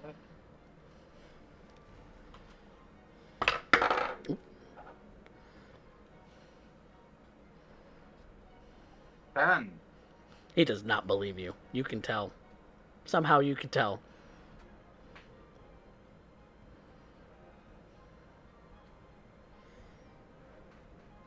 Moving on to the top of the round. Vanya. Yeah, he's gonna get a couple again. Get it. Alright, first is the wounding Mm-hmm. for 16 to hit. 16 will hit him. That's 5 points of damage.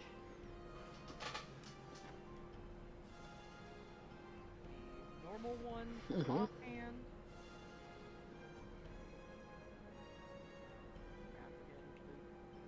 22 to hit. That'll hit. 2 points of damage. That is just enough. He is dead. Almost in a withered husk, almost, because of the wounding, the blights, the slashes across his body. Those tendrils from his face just seem to wither, and he just crumples into a heap in front of you. That's okay, because we've got to do the when his turn came out. Oh well. Yeah, he crumples into a heap of all of that combined. Yep. Alright, she's gonna send Zephyr in to the guy that's kind of between Lagon and Kurobe and Zephyr. Zephyr has, what, 40 feet? Looking now. Yep, 40 feet. Yeah, he can get to the other side of Lagon. Okay. But right there, He's gonna go for a bite. nom.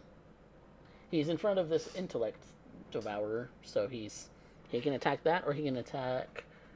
Yeah, that's the only thing he has in range in that position right there. Okay, so we'll attack that one. Okay, bite attack. 13 to hit. 13 will indeed hit. Yay, good boy, finally. As soon as I can pick up my dice. 9 points of damage.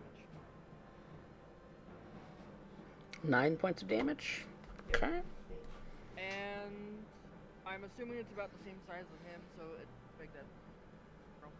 Yep. Throw. Yep.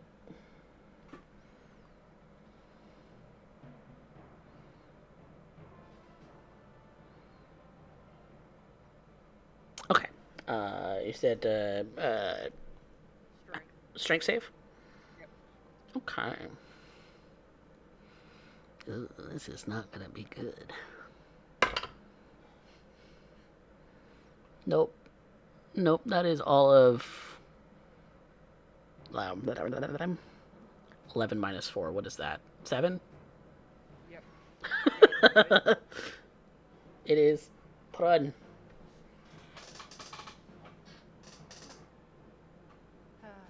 Good. Just as it should be.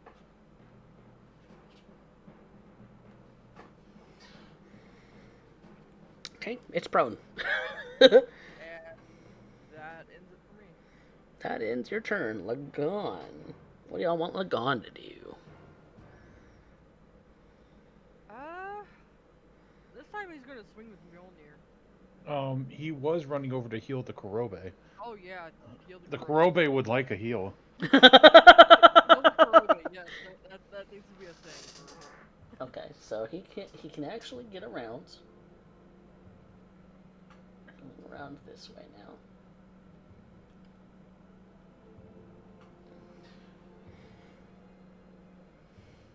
Yep, he can heal Kurobe because he can touch him. Let's do that at a second. Okay. I would Oh, never mind. I can't.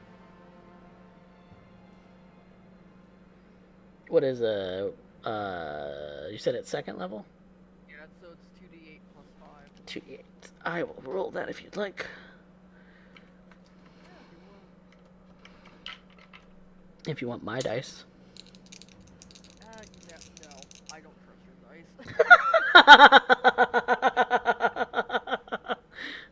dice. You can roll your own dice if you want. I'm not gonna stop you. That's not much better. That's 8 points of health back. 8 points. There you go. I'm sorry, Kurobe, I tried. I could have rolled it for you. Yeah, you could have, but sometimes. Yeah, you have a bonus action for Lagan you want to do? Let me see what he's got here. He's cast a spell, so he can only do a cantrip if he has one. He doesn't have any cantrips that are bonus actions. Hmm. So, nope. So yeah. Well, with that being said, Kurobe, it's your turn. Okay. I'm going to try to make things dead. Do it. Do it. I want you to do it. The last thing I was attacking is still alive, correct? Which was a drow. Yes, it is. Yes, it is. He's Alright, hurt. well, He's looking pretty rough, but he's still standing.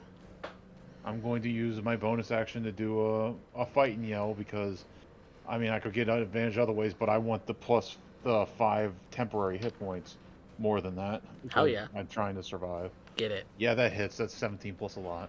17 plus a lot. Yep, that'll hit. It would be 26. 26. Okay, I get to reroll those. This man's can't roll below a 20.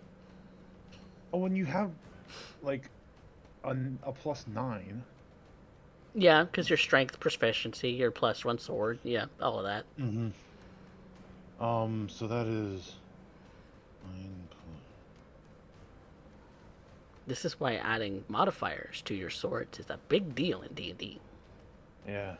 It makes your level 8 characters unstoppable. Oh, shit, math. If you 22 need damage to. for the first one. I couldn't... I literally could not think of how to add 16 plus 6. And my brain, like, For those hard moments, locked. I pull out a calculator. I Calculator forgot on that I can do Windows. that. I forgot I can do that. I'm going to do that. Yep, I had Right now. math today, so I've been using a calculator. yep. Calculator on Windows. It's hell yeah. It's very useful. Okay, apparently mine doesn't want to come up. Oh. You can always pull out your Give phone. me numbers. What was it? 16 plus 6? It's Yeah, there we 22, go. but yeah. 20. There we go. Oh, yeah. Alright. 15 plus a lot or 17 plus a lot. They both hit. You get advantage on both strikes? I get advantage on attacks for the rest of the round. Oh. Okay. That's OP. Man. Alright, that would be another 22. That'll hit. No, that was damage. Oh, yeah. That guy's gone. Okay. Yay. And then there's a brain puppy around me somewhere? Or something else? Yeah, close by. There's Or- also the guy behind you. I'll turn and smack at him. Smack at him. Wait, that was 2 attacks, wasn't it? Yeah, now haste. Oh, hasted action. Okay. Yeah, because I forgot about that last time. I actually rolled Dookie for both of those, so that is 16 to hit. 16 will not hit. Yeah.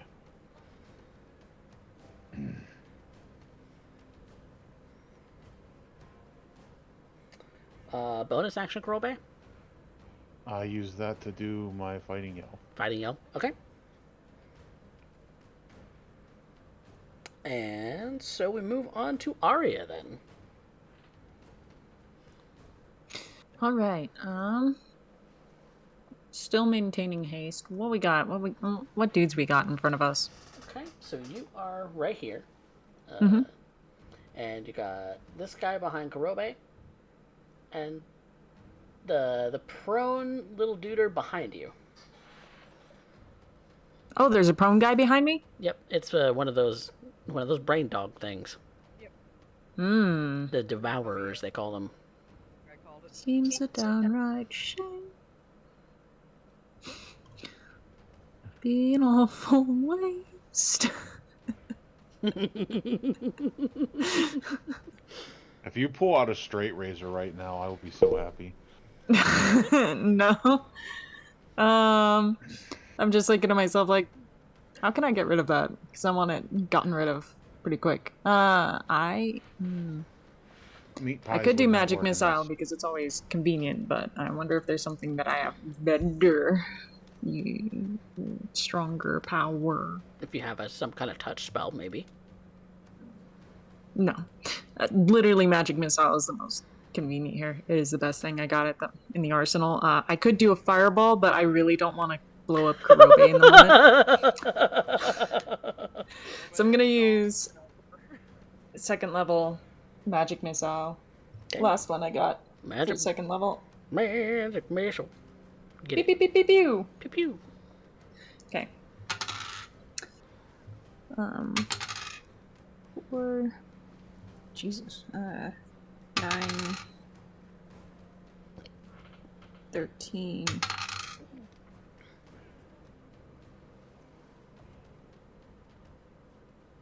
18. There we go. 18 points. Okay. 18 points. You just, like, right behind Karobe, you just hear like a fucking double tap moment. It's hanging on by a thread. It's not quite dead yet. Oh. Well, that's rude. That makes 2 of us.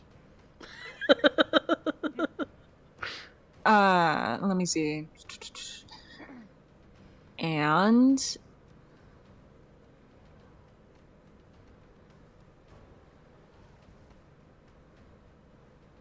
I see no reason why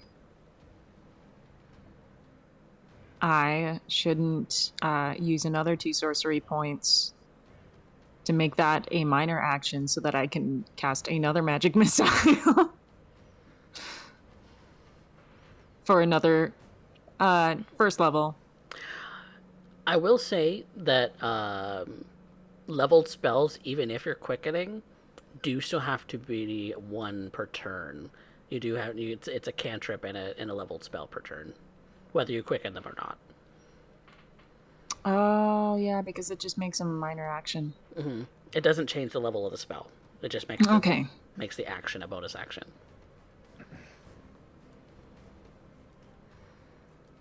Oh, so then that means I have to cast magic missile at second level again? No, that means that the thing that you want to quicken will turn into a bonus action, so that's your level 2 magic missile. And then the next thing you do as an action would be a cantrip. Oh, okay, that's fine then. So if you want to do a cantrip, you can. Yes, let's do that. We'll do Sacred Flame, because I also have that. Boosh. Glitter bomb. I roll a dexterity saving throw. You do roll a dexterity saving throw. He is prone. Does that give me disadvantage? Well, considering dexterity implies he's jumping out of the freaking way, Yeah. I would say yes. I will look it up real quick. Unless he just rolls very quickly. Prone condition does not inflict disadvantage on dex save, according to D&D Beyond. So I roll at regular. Alright, fine. Not that he has a great dex save anyway, because he's a brain. Ooh, but that is a dirty 20. Oh, fuck. No. Why would you do this? My I bad. can't believe you've done this. I can't believe you done this. Fine. Anything else, Arya? Let me see if I can convert some spell slots, because I might do that. Unexpended sorcery points into one spell slot as a bonus action on your turn. I already used a bonus action. We're Yeah. good. That's it. That's Yeah. all I got. All you got. All right. Oh, wait. Am I actually still within melee range for a bunch of dudes, or just the brain? No, you're not in melee range of them at the moment, except for the brain. Okay. Then if that's the case, I'm going to get out of melee range and back with the other spellcasters. Okay. The brain can do as he will, but this is me being like, nah, I'm good. Nah. Bye. Bye-bye. He's gonna take an attack of opportunity on you So aren't they at disadvantage? at disadvantage because he's prone. That's a... what? That is 9. Wow, that didn't hit me. No. I'm like thinking to myself, like, I'm 90% sure I have the lowest AC in the group. Because you're sorcerer. Yeah. You can only wear cloth. Yeah. She just likes wearing nice clothes, okay? She loves nice clothes. She loves them. Okay. And armor is so icky and gross and it gets all sweaty. Yeah. That's Arya's turn. Reason alone. That does mean that my guys get a turn now. Well, Brain Bye-bye.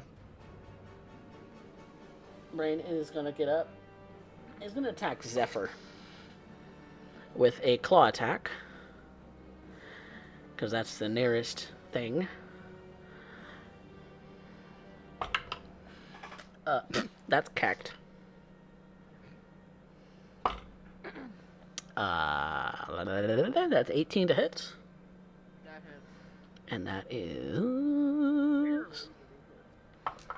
that is 7 points of slashing damage.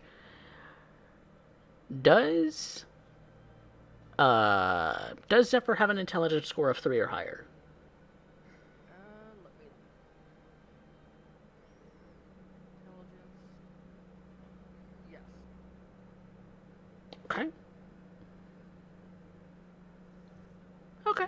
He's gonna try and consume Zephyr's mind. That is an intelligence saving throw on Zephyr's part.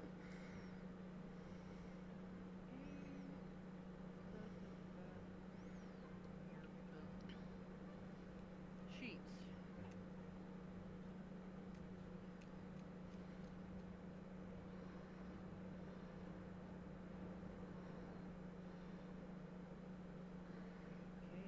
Math, please.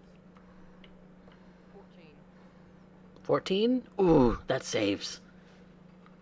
Barely, but it saves.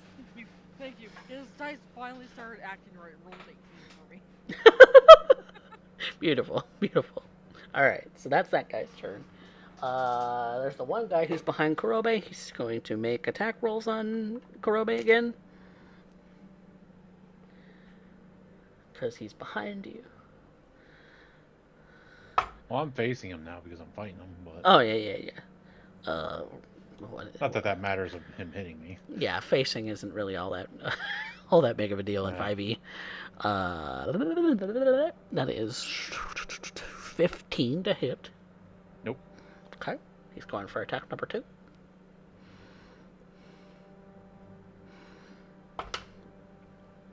Same thing, 15.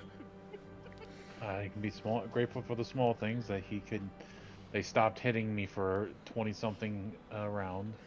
Yep. I believe that's all of my guys that are present. So, Kinwin. How many enemies are still alive? 2.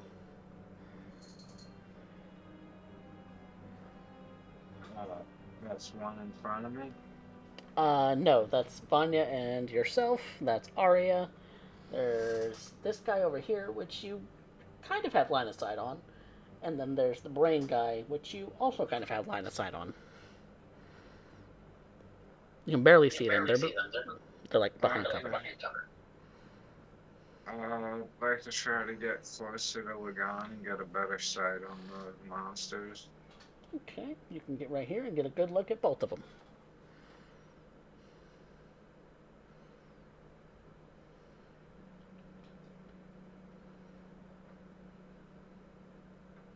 And I will cast my final blight on the closest one. You can cast it on either the brain with a mouth, or you can cast it on the drow. Your choice. Yeah, the brain. The brain. Alright, brain. Roll. And that is a constitution save, yeah? Yep. Well, that's not his greatest stat. Yep, that's all of a 9. That's not fair.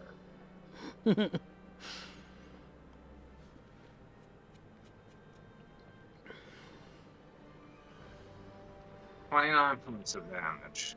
It shrivels into a heap. It shrivels like a raisin once more. So you have 2 of these things that shriveled like a raisin in this on the ground in this particular arena.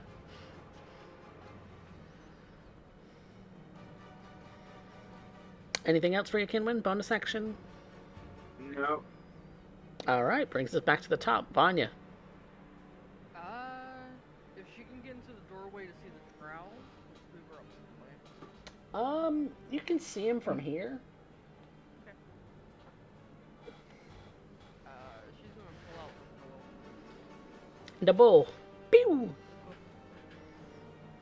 And alright. Let's do this one. The first one is a dirty 20. Dirty 20 hits. 7 points of damage. 7 points. Okay. And an arrow. Nat 20. Okay.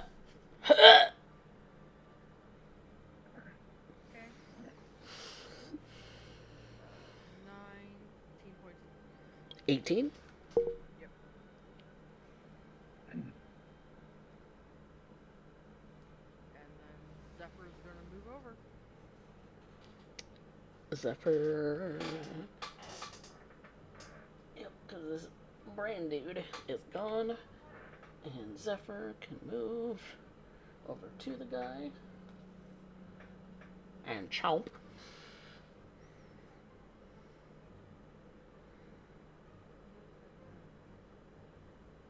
Dirty 20. That'll hit. And he needs to make that strength save. Strength save. Ooh. And he is taking 10 points of damage. 10 points of damage. And dirty 20 on the save. Yeah, that passes. And that's it. All right. Lagon's turn. We're gonna do the. Do what on Kurobe? Cure wounds. Cure wounds again. Okay. Yep. Cure wounds it is. Do you want me to roll it, or do you want to roll it? Yep. You roll them this time. I will trust that guy. We could always let that guy roll it, but. Could do. Could do. We'll see how mine turns out. That is 14 on the dice. Well, my Plus character's 5. well-being, guys. No problem. No pressure. Yeah, that's gonna be plus 5. Okay, so that'll be a 19 in total then. Yeah. You get 19 health back. Hooray. I'm looking significantly better. Oh, good. Because I didn't take a round of fucking, fuck you, poison damage. Yep. I do love you. You know that, right? This is the most abusive relationship I've been in since high school. Oh, no. Oh, no. He does have a bonus action, so. Okay. Yep, Kurobe, it's your turn now. Wreck house. I smacketh thee. Natural 20. He's dead.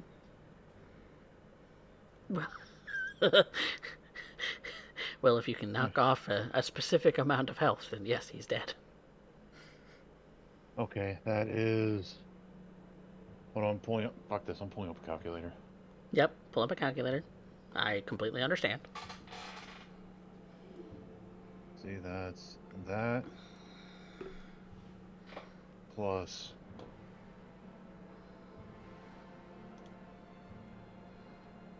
That times 2 equals plus this.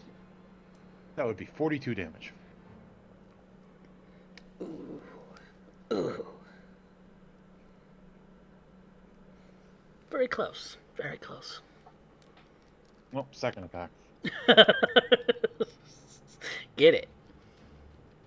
That will miss. Hasted attack. Hasted attack is a 16. I'm assuming a 9 did not hit because no. I rolled. And neither does a no, 16. it wouldn't have been a 9. It would have been a 13. I'm sorry. Yeah, 13 and 16 don't hit. 13 and 16 don't hit? Nope. Well, shit.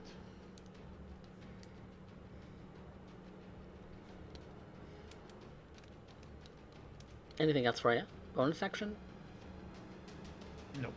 Nope. Okay. Arya. Oh, wait, I still had a, I thought I was out of those. Never mind. Oh, well, that's another mistake on my part. I thought I used all of them. What is it that you didn't use? Fighting Spirit. The thing that gives me advantage. I thought I used all 3 charges, but I only used 2. You can use it again next turn. Let me see. Got a couple guys. I'm a little bit backed out of the fight again, which is good. I am going to...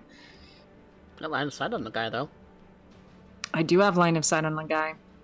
Okay, as a bonus action, I'm going to convert some of my meta magic into spell slots. Okay. Yep. Points into You got it. There you go. We'll just take one. Well, wait. How does it work? I've never... First time playing a sorcerer. I think it's 2 points for one level, all right? One level... Oh, is it? Okay. I would have to look it up. I don't remember. You can expend one spell slot. Okay, that's converting spell slot to sorcery. Transform spell slot. Sorcery points into one spell slot. It's a bonus action. Creating spell slot table shows the cost. Okay. I have to look at a table. That's... okay. Yeah, that's too much effort right now. I don't have it pulled up because I didn't think about it. You can always do it. You can always do it and do it later. Yeah. I think I'm going to position myself in the doorway again to look at another one of these guys. And there's only the one, and you have line of sight on him already. Oh, cool. Let's have him do Sacred Flame. Dexterity. Dexterity saving throw. Yes. Here's where my shit rolls come in. Where'd you roll? 12. 12 doesn't do it, so I get 2d8. Yep. Nice. So first is 8 plus 5. What's that? 8, 9, 10, 11, 13. 12. 13. Okay. Great light hails down upon him, and then it just, like, it's like his skin sets on fire. Yep. Magic gold fire. Yep, magical gold fire. Whee! From there, I'm going to position myself within line of sight of both Lagon and Kurobe, because yep, if they're looking rough, I want to be able to use my reaction within this round to stop an attack. Okay. Yep, you have line of sight on both of them. Cool. All right, and that's it. That's my end of turn. All right. That means that my one guy has 1 round left. His very doe-eyed sort of swings are coming at Kurobe again.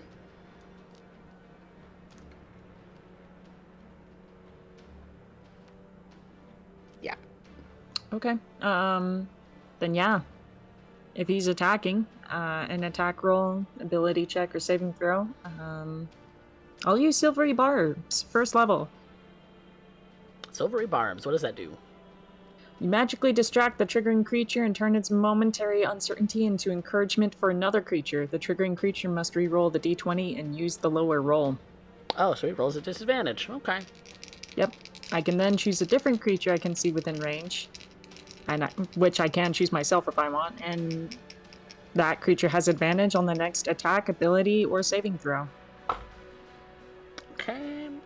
Yep, that's a 15 plus 7. That's 22 to hit. At disadvantage? You're at disadvantage because the other was a 19 on the dice. Wow. Oh. It's a 15 and a 19. Mm-hmm. Well, it's okay because I can still grant you advantage on whatever it is next you're doing. That Your would next probably attack. be my death saving throw. Oh shit. Yeah, because that's gonna be a bit of a toasty hit. I was blanking there for a second. I should have. I didn't expect to hit. We broke the coffee. Yes, I'm broken. That is 16 points of damage. Poison and slashing. That is not as terrible as I thought. And then second roll. Second attack. That's a natural 20. Oops.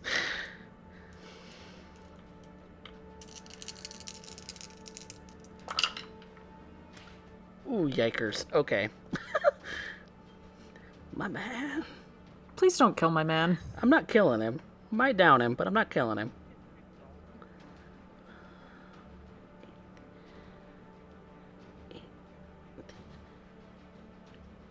So it's 18 damage on the dice. That's 20. That's 36. Plus 4 is 40. Okay. So you are knocked out. But that is the end of his turn. He does not have anything more he can do. Well, you have advantage. After that guy's turn, it's Kinwin's turn. Is Kurobe stabilized? No, he is. I will be, though. You will be? He is unconscious right now. You saw him go down.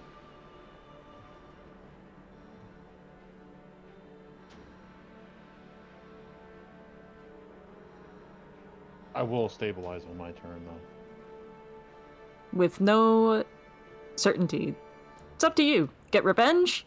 Heal your friend. Heal your friend? Get revenge. I like the path of vengeance myself. It's what Kurobe did in your honor. You knocked Kenwin down, I'm going to try to disassemble you, or disassemble all of you. So, I cast Moonbeam on the last monster left, Okay, Moonbeam it which is. is a Constitution save. Okay, so it's a Constitution save once it pops up. That is an 18.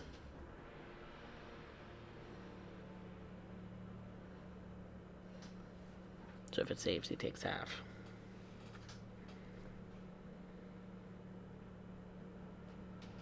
Eight damage per half. Ooh, he's on a nut hair of health.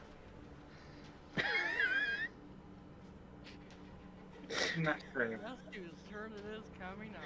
Guess whose turn it is coming up? I'm done. Alright. Vanya. She's gonna move up closer. She's not happy. You have 35 feet. You can move up to right here. Yeah. Yeah, she's pulling out the blades again. She's gonna make this turn. If you're doing a melee, you can come around this way. Alright, so first one is the Storm Wounding Yep. for a. I closed my calculator. That'll hit. All you need is 2.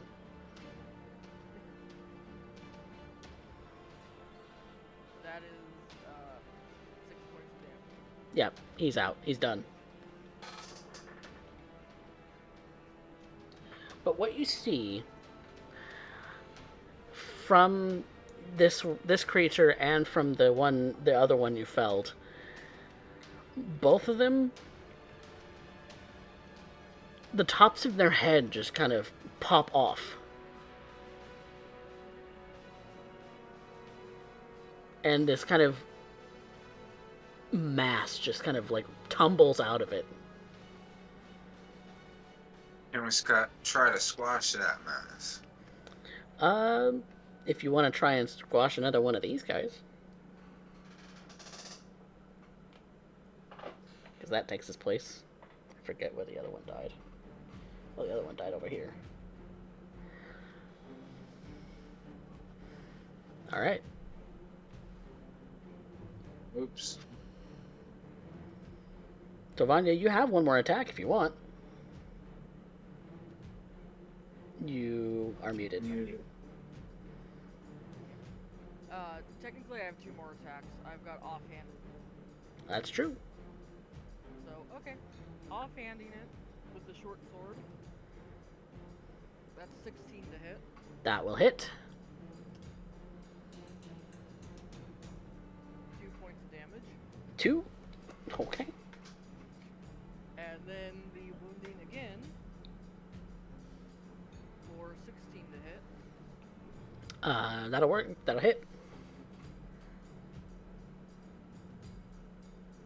7 points of damage. You hear it kind of making a screeching sound in your mind. And then Zephyr's gonna go bite attack. Okay. Yep, the Zephyr's right there. 24 to hit. 24 hits. And it needs to make that strength saving throw. That's a natural 1. It's thrown. And that's 6 points of damage. Okay.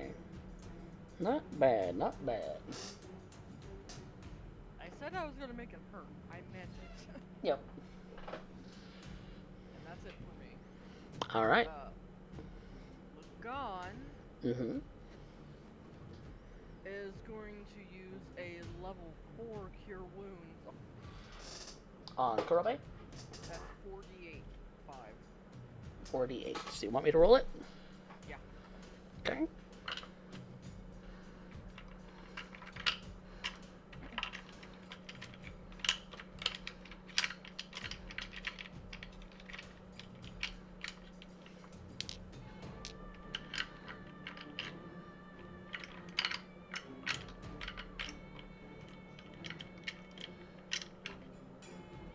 Where are my d8s? Come on. There it is. Nope, that's a d10. That's d8. There we go. That is 17 points plus 5, 22. And Kurobe, you are conscious. Prone, but conscious.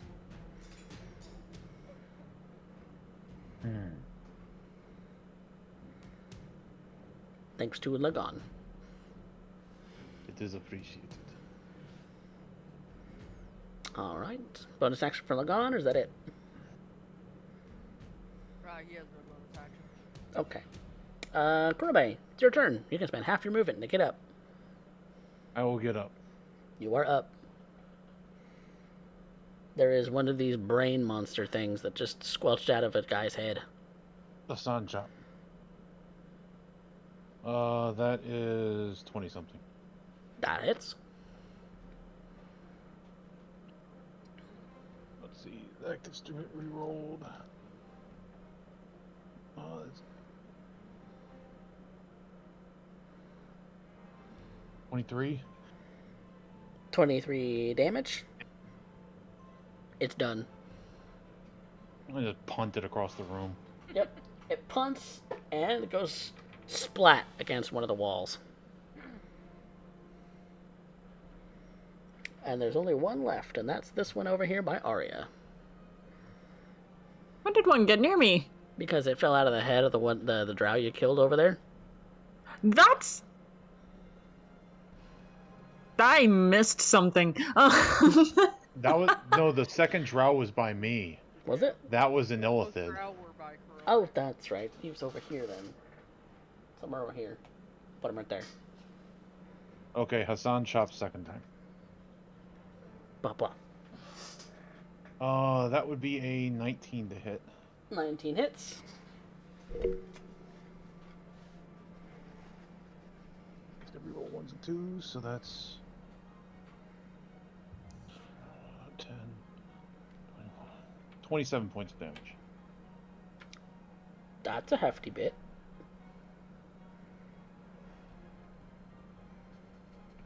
Okay. Do I still have haste? That's a good question. You went down. Let me check. Because I don't know if haste continues after you go down. That's why I don't remember either. I know Yeah. It depends. Would you have released concentration or not?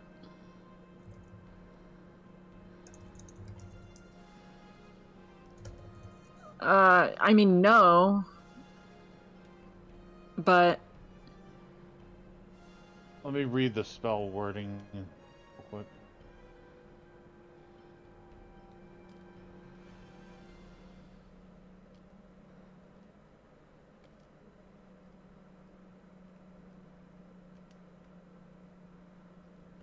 It just says till the spell ends. the spell is not ended. Yeah. So, rules as written, I think it would remain. Yep. Okay. He goes down, but he went down fast, and then he immediately got back up. He just... Alright, that's 24 to hit. 24 hits.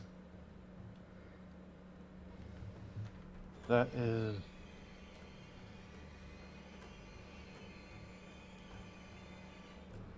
$20 points of damage. And how do you want to do this? I just punt it again. Punt that one again, too. It goes splat against the wall.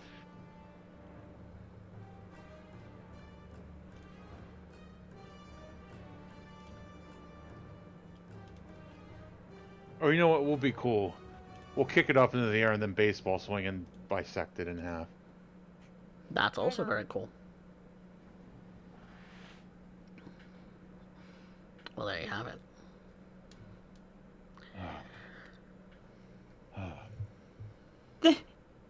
Their heads! Their heads!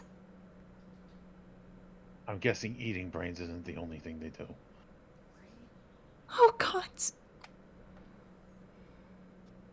You guys Yeah, look around. yeah, I'm going to go before sit that, over yeah. here. And Kurobe's going to go sit down. I think we should get out of here before something like that happens to us. I'd have to be very inclined to agree. That is... Arya just props herself against the walls of the cell or hallway that we're in and just kind of slides down onto the ground. What are these things? Vanya's gonna go over and try to comfort her. Coffee, if I may make a request, can we try to wrap it up here? Because I've got to go. Yeah, that's fine. I was going to wrap it up here anyway. But as you kind of sit down for a moment, you realize that there is a klaxon alarm starting to go off. I guess we'll resolve that when we get back. Yeah, I was about to say, and I'll see if there's anything useful on them, like keys or... I'm going to toss the bodies real quick, especially of the illithids, not really of the drow. If that's okay. Yeah, we'll resolve that next time. So, Okay. but yeah, it's clear that an alarm is going off in this facility now. Cool. Experience. Congrats, everyone. Holy shit, we survived. I thought we were gonna die. I like making things tense. Coffee, fuck your dice. What? What I hate them. What about my dice? I hate them. They're rude. They said No, they used See, racial coffee- slurs against me. I'm sorry. I'm very pretty sure what Coffee's Dice did to Kurobe was a hate crime, but I'm sorry. Derek I at is least like, I have to want my pop- dice back, guys. You're I have to- welcome to take them back. Seriously. Coffee, I at least have to pop once a day cooldowns to do that for one turn. And you say I'm broken. I'm sorry. I'm sorry. Nope. Coffee, I- Coffee, you made up my mind. As soon as I level and can take another feat, I am taking Great Weapon Master. I was going to be nice to you, but You made up my mind. Apparently, I need poisoned weapons. Apparently, I need to arm everyone with poisoned weapons. Right? Here, drow poison. Have it. Take it. Do good with it. Well, Or evil. I don't give a shit. with all that being said, we do have experience to dish out, so you get your 5 for coming. You're welcome. Yeah! You get your defeating a group of enemies, so I'm going to give you 5 for that too. And then we have our roleplay prompts. So there was some scenes that were not combat. So who pushed the plot? I will give this one to Kurobe, actually. Yeah. Sound It good. was... Yep. His abstinence, though everyone was very disagreeing of him not communicating with the party or working with it in any particular way, still there is a point to be made. His abstinence did inquire further discussion and opinion, and I do appreciate it. He was a very obstinate man today. Yeah. that's what he does. Yep. He hits things and is a stubborn old man. Yep. He do be. But yes, okay. That's a vote for Kurobe. That's 2 votes for Rebecca. 2 votes Kurobe. I did not expect this. What do you think, Kenwin? Kurobe sweet. Kurobe sweep. All right, Kurobe sweep it is. Okay. Best scene.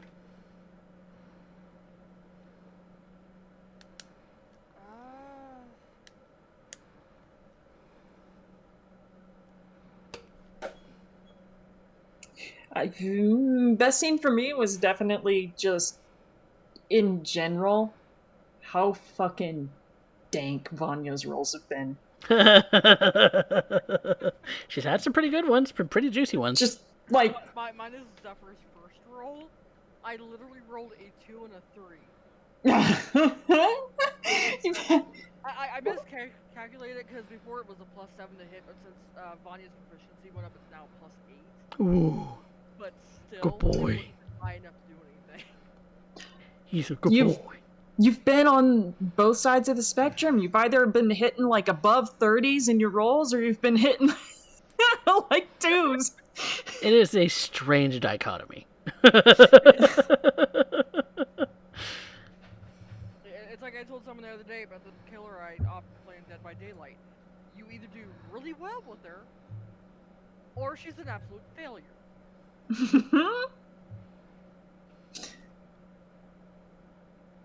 Well, I think we know that there's at least one vote for Vanya. Who else is voting who?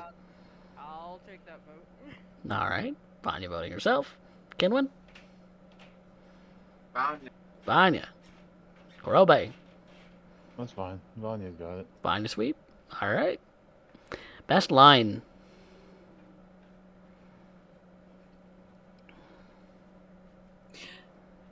I kind of want to snipe that. For Kurobe being like, well, my master was able to do had these kinds of political discussions and led everything like this in a certain way. Arya's just like, I'm pretty sure he had more finesse than you. Which Kurobe he's like, you don't understand what Kurobe said. Kurobe was the obstinate one there too. The one that my master was more skilled was you and Vanya. Mm. She definitely misinterpreted that. Yeah. Kinwin, you got the He was audience taught experience. to be an asshole to give him more, to, like, play people into his hands. Kinwin got the audience experience, by the way. 1 vote out of 12 people. 1 You vote. got one person. To Thank be you. fair, I do think Kenwin did fucking great. Like, Yeah. he's like, I'm going to wither all the things. Yes, he's you hitting withered like them all. 40 damage every time you do a damage spell. I'm like, dude, Blight is what is going? Where did this mad lad come from? Blight What's going wrecks on? house. It's one of those that Oh, just wait till it's something necromantic living like a spell. plant. Oh yeah. But, Because, like, doesn't it do max damage or some bullshit like that? Or double. I'd have to read the Light spell. against plants? Yeah, max damage. damn. Yep. Mm. Yeah, it's just like, fuck you. Just wreck house. Yep. Yep. So Kinwin, you got your vote. Your 1 vote. I'll give Aria one. Arya line. Okay. That's 2 votes for Arya. Alright. 3. All right. Arya it is. Well, that concludes all of the experience points for tonight's show. So, thank you guys so much for playing, and we will be back next week with more of this. So, More of this catastrophe. more of this catastrophe, exactly. Fun with mind flares. Oh yes. You're in the Underdark. You signed up for this. Say goodnight, everybody. Good night. Night. Good night. I don't want my brain eaten.